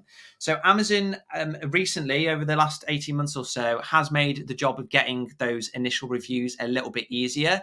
There's something called the Amazon Vine program, where you basically say, I'm willing to give away X amount of units, say 5 units, to Amazon customers in exchange for a review. So you can do that. You can get those reviews up front. They're typically very detailed because they're from people that love to review. And that can really help you with your conversion. The next one, this is another unmissable point, really, which is to seek objective advice. Your listing, your product, it is your baby, and you will be looking at it from an impartial point of view through rose-tinted spectacles. You'll be like, wow, this listing is incredible. It's going to sell like hotcakes. And if anyone leaves me a bad review, it's a competitor, right? That's because it's your creation. So our advice is always ask independents, whether that be a friend, a family member, a mentor or coach that you've got. Just make sure that you ask somebody that's not you. And you just say to them, look, here's my product. Here's my Amazon listing.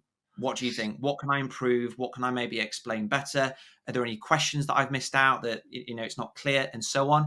If you do that, I can assure you your listing and your offer will be a lot better than if you don't.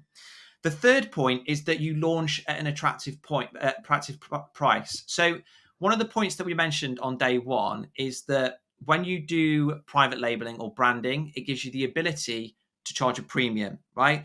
That is going to be in the long term. It is not going to be day one when no one has heard of your brand, when you've barely got any reviews and you're brand new. It's probably one of the biggest mistakes that we see people making, which is launching their product on Amazon and they're charging 20%, 30%, or even more higher than the competition.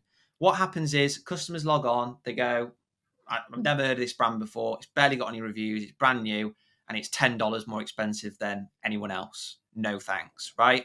You need to launch at an attractive price point in order to make people just go, damn, this is a great deal. I'm buying now. Get that conversion sky high. So our recommendation is that you launch in line with your competition. If your economics allow, you can go slightly below. Like this is something that you should be dead clear on anyway when it comes to your profitability. What price point can you afford to go down to, right? Don't just launch straight away at the price where you're going to be loss making if you go a cent lower, but also don't launch at a price where you're making, a huge amount of profit per unit, but you're 20-30% higher than your competition. With time, with more reviews, and with you starting to appear more in Amazon search results, you can play with the pricing and increase it, but definitely not when you launch. And then the fourth one, and this is again very important and something that you're just not going to be able to survive without, especially when you first launch, is using Amazon's advertising, right?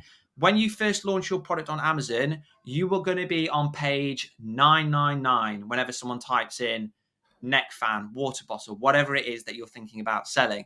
So because of that, Amazon kind of allows you to cheat, right? This is an example product search here. So all I did was type in posture corrector, and you can see those first 4 listings have all got the word sponsored next to them. That means that those listings, those sellers are paying to be there. They're on page 1, position 1 to 4, which is typically where most of the clicks happen. Now, the way that Amazon's advertising works is it's actually pretty straightforward compared to advertising on other platforms. You don't need to worry about making a creative, so filming, loads and loads of ads or whatnot.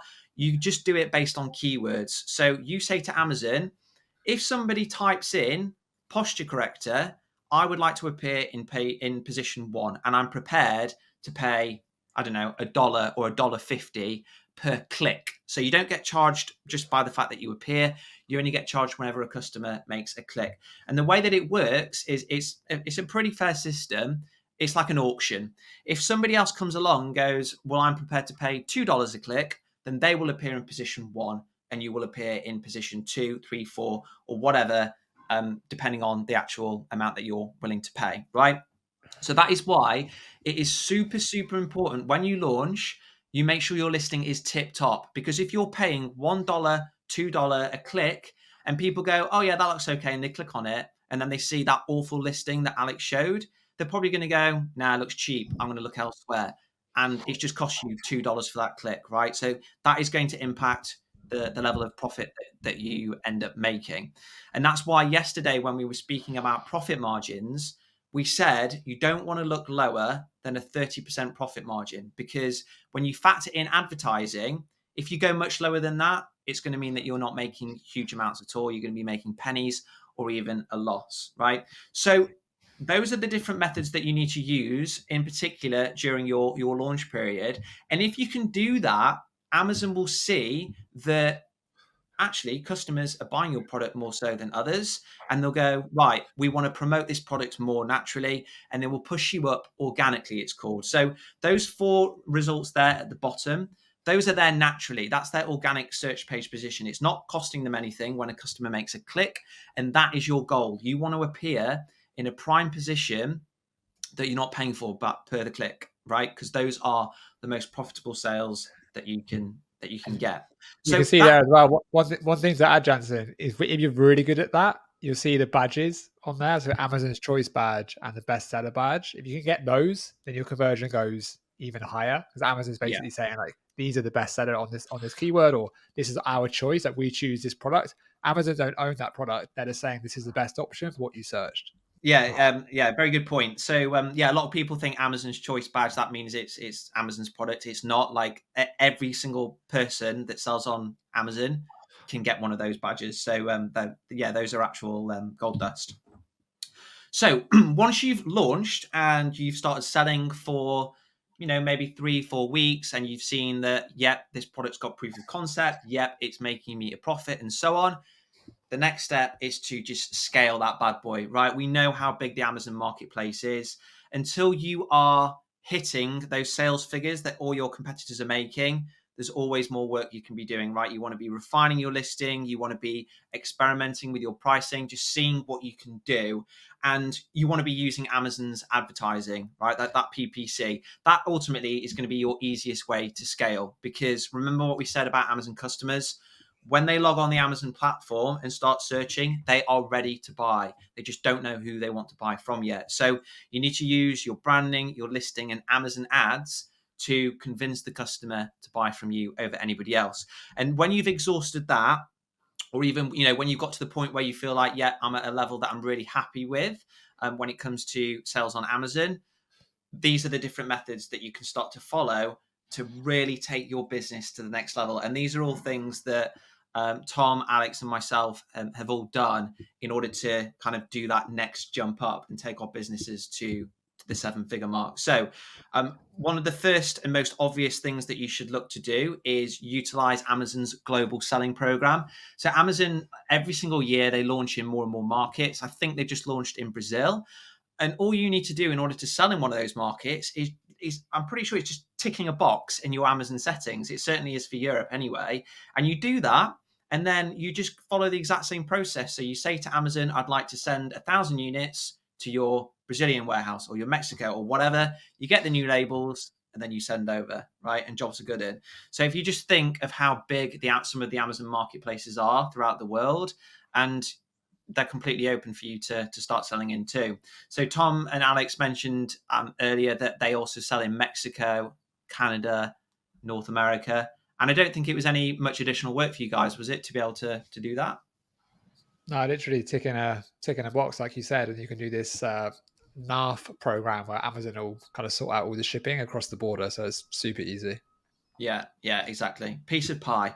So you can also then consider advertising on Facebook and Google Ads. So that one is that method there is going to require a little bit more creativity when it comes to Facebook ads. So you might have to think of more creative videos with hooks and so on. But again, that's something that you can think about doing. Another big one that we recommend is to have your own website. Now, a lot of people, when they first come across Amazon FBA, they do kind of overwhelm themselves a little bit and say, do I need to make a Shopify? Do I need to make a website? And so on. Our advice is just to start simple for the time being, get your product launched on Amazon. And then once you've kind of tackled that, that's when you can expand and start thinking about Shopify and so on. The great thing about selling on your own website is that the profit margins are even higher because you're not paying Amazon their commission anymore. And the real beauty is that you can still get Amazon to fulfill the orders for you. So just because you're selling on a different platform doesn't mean that you can't use Amazon's logistics and their infrastructure to actually fulfill your orders. So it's something that I do. I get orders on my Shopify store every single day, and I just get Amazon to fulfill it. Another big one is to use influencers. So the Beast Bites example that Alex showed earlier, those guys are making an absolute fortune, and that has been helped by the fact that they're huge on TikTok. So all they did is they reached out to a number of content creators, said, we've got these Beast Bites, creatine gummies. Can you promote them for us? We'll give you a slice of the pie or whatever. And they've done that. And it's helped them get to, are they around 7 figures now? And I think the business is only about a year old, isn't it? Yeah, they've done, well, they do $300,000 a month on Amazon alone. And then apparently they've done over $4 million on TikTok. Yeah, it's crazy. And, that's the way that the world is going when it comes to shopper trends and how people are persuaded. It's all about user-generated content and people being recommended products by their favorite content creators. So for sure, that is something that you can consider. You can also look at getting your product in blogs and magazines. That's something that I did with one of my products. Just ahead of me launching it on Amazon, I basically wrote to a load of blogs and said, would you like to feature it and do a review? And that undoubtedly helped me to increase my conversion and my sales even more. And then finally, of course, it's getting your product in retail stores. So we saw from day one that people buying things on the internet, it's still the minority. The majority of shoppers still buy things in real stores. So this is something that I've also done with one of my brands, and Alex and Tom are rolling out as we speak. So they're in conversation with a number of different retailers, and it just helps them to increase sales and to diversify, right? Which is important for any business. So those are all the different methods that you can look to scale your business, right? So what we've done now is we've basically covered the real fundamentals of what it takes to discover, source, and launch a product on Amazon.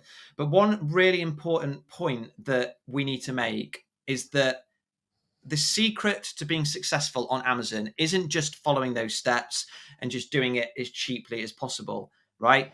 It all comes down to your execution and doing everything to the highest standard possible. A lot of people kind of approach Amazon in the same way that they might approach selling a product on eBay, which is just take a picture of the product on your phone, write a couple of words in the description, and jobs are good in, right? It doesn't work. Maybe it would have done 10 years ago, but now when people log onto Amazon, they are heavily influenced by the quality of the listing, the quality of the product, and so on. So no matter how good the product is that you may have found during your day two homework, if you find a horrific supplier that just sends you any old rubbish and the product breaks all the time, then you're going to fail, right? You're just not going to succeed because it's going to be reflected in your reviews, your refund rate, and so on, and you're not going to be able to sell. Or alternatively, if you have the best product in the world, the best supplier in the world, but your listing is an absolute pile of dog and it just doesn't communicate the benefits of the product at all, guess what? The customer's not going to know how good the product is and they're not going to buy and you're going to end up failing. So this point really needs to be hit home. Don't feel that any of these steps are less important than the other. Everything needs to be done to a 10 out of 10 standard. And, you know, ultimately, that is the reason that the three of us have managed to achieve success with selling on Amazon, because we've made sure that we've done absolutely everything to the best of our ability and even higher. Where we're not able to do top tier listing images ourselves, we've hired somebody that can, right? The power of the internet means that all of these steps, if you don't know how to do something to the professional standard, you can find someone very easily. So with all that being said, you guys now have the knowledge to be able to go away and do this Amazon FBA malarkey yourselves, right? We've covered a lot over a lot of fun, but you now are at a very important junction point, right? You can either go the hard way or you can go the easy way. And the hard way would be just saying, right, thanks very much, guys. I'm going to go away and do this alone. The reason that that is the hard way, and we have seen this time and time again, is even though that we've broken down what Amazon FBA is and how, you know, you can follow those steps to achieve success, even though we've done that, what will happen is you'll go away, start doing your research, and you will feel lost, confused, and overwhelmed at the ridiculous amount of information, misinformation, and all sorts there on the internet. There's a lot of people out there that are coaching, Amazon FBA on their YouTube videos or whatnot, and they've not sold or they haven't sold for years. And that is going to really confuse you. And like I say, we know that because, I mean, to be honest, when I first came across Amazon FBA, I was like, I know how to use a computer. I'll do it all alone and I'll follow YouTube videos. And after 2 months, my head was freaking spinning. I didn't have a bloody clue.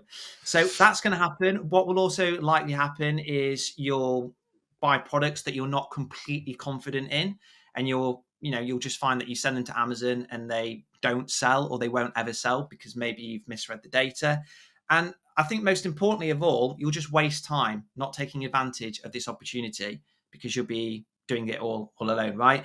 And again, this is something that we see very frequently in the public Facebook groups, in YouTube comments. People go, I tried Amazon FBA. It doesn't work. The boat has long sailed.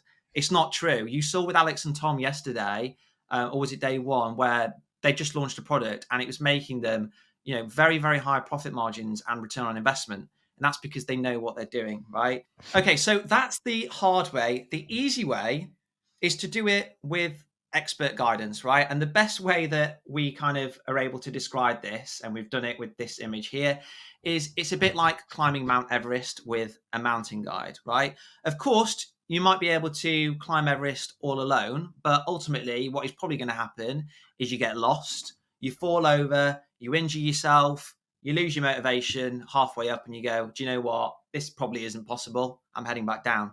The easy way is to be guided at the top of the mountain with experts that have freaking been to the top of that thing numerous times. We know the shortcuts. We know the different routes to take so that you don't injure yourself.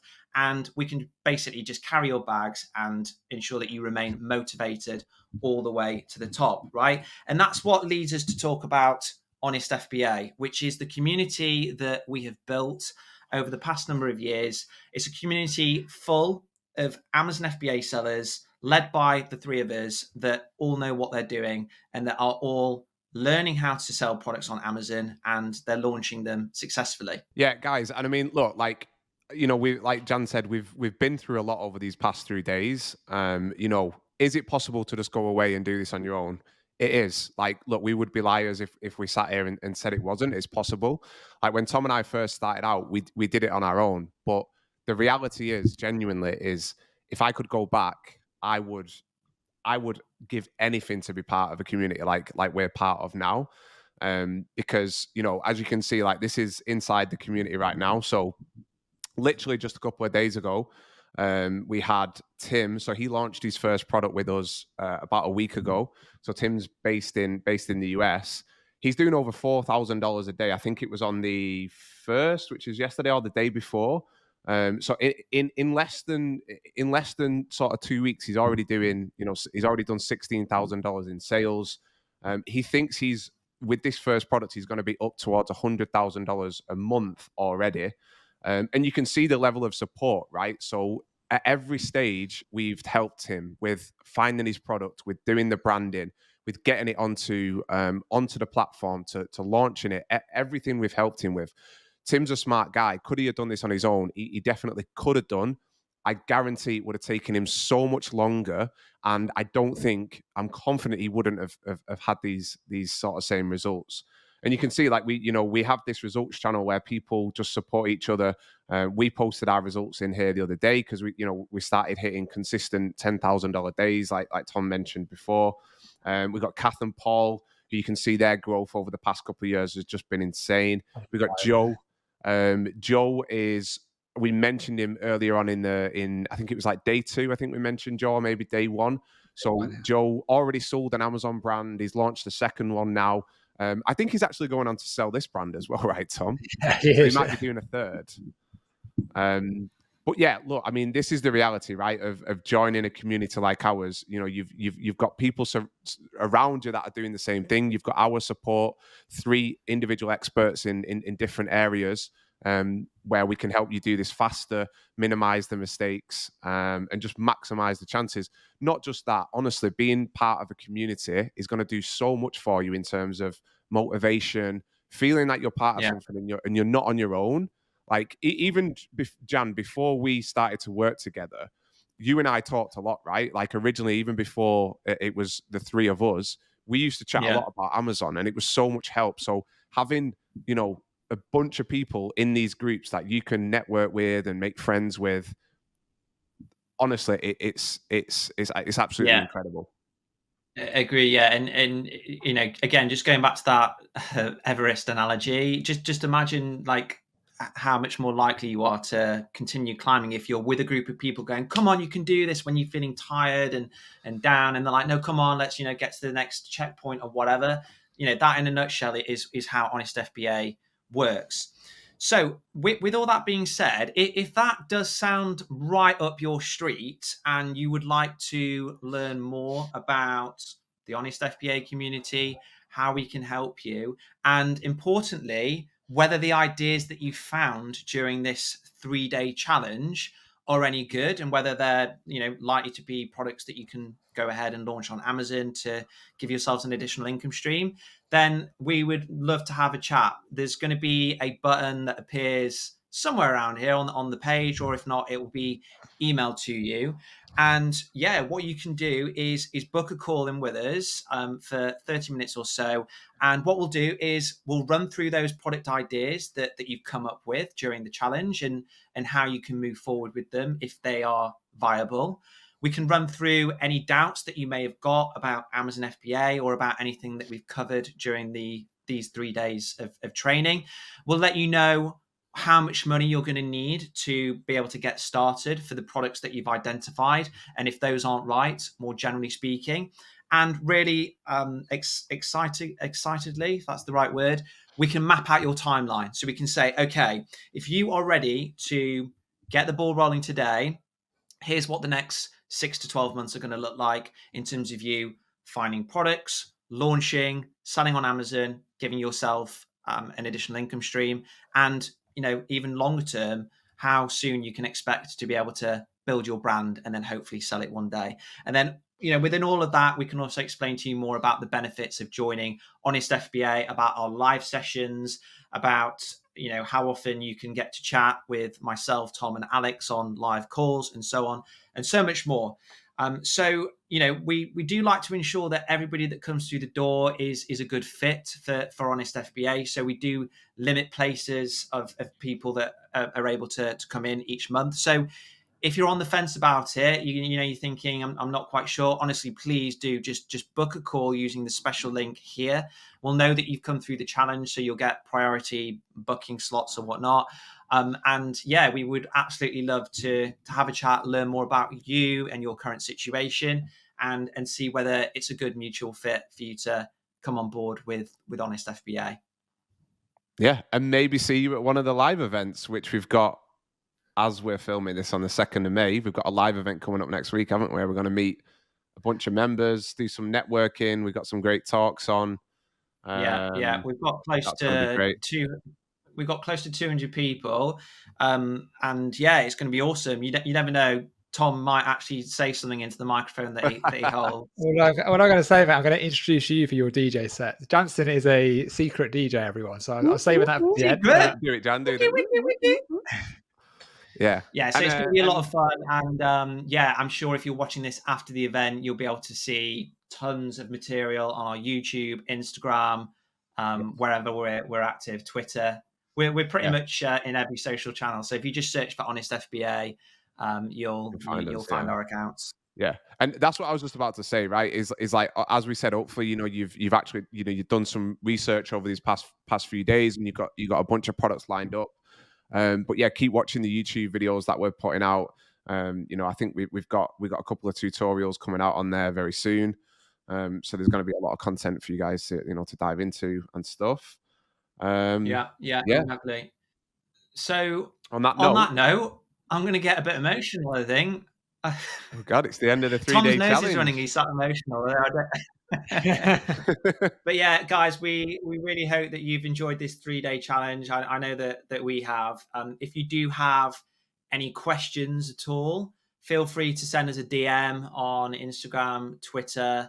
I think our email is also on YouTube, and you can go on honestfba.com. Yeah, I was going to say, obviously you can go to honestfba.com, but we can pop up some contact info with an email address. So if you do have any any questions about anything, just let us know. Yeah, or even just reply to the email that we've been sending you each day. I'm sure that'll make its way to us.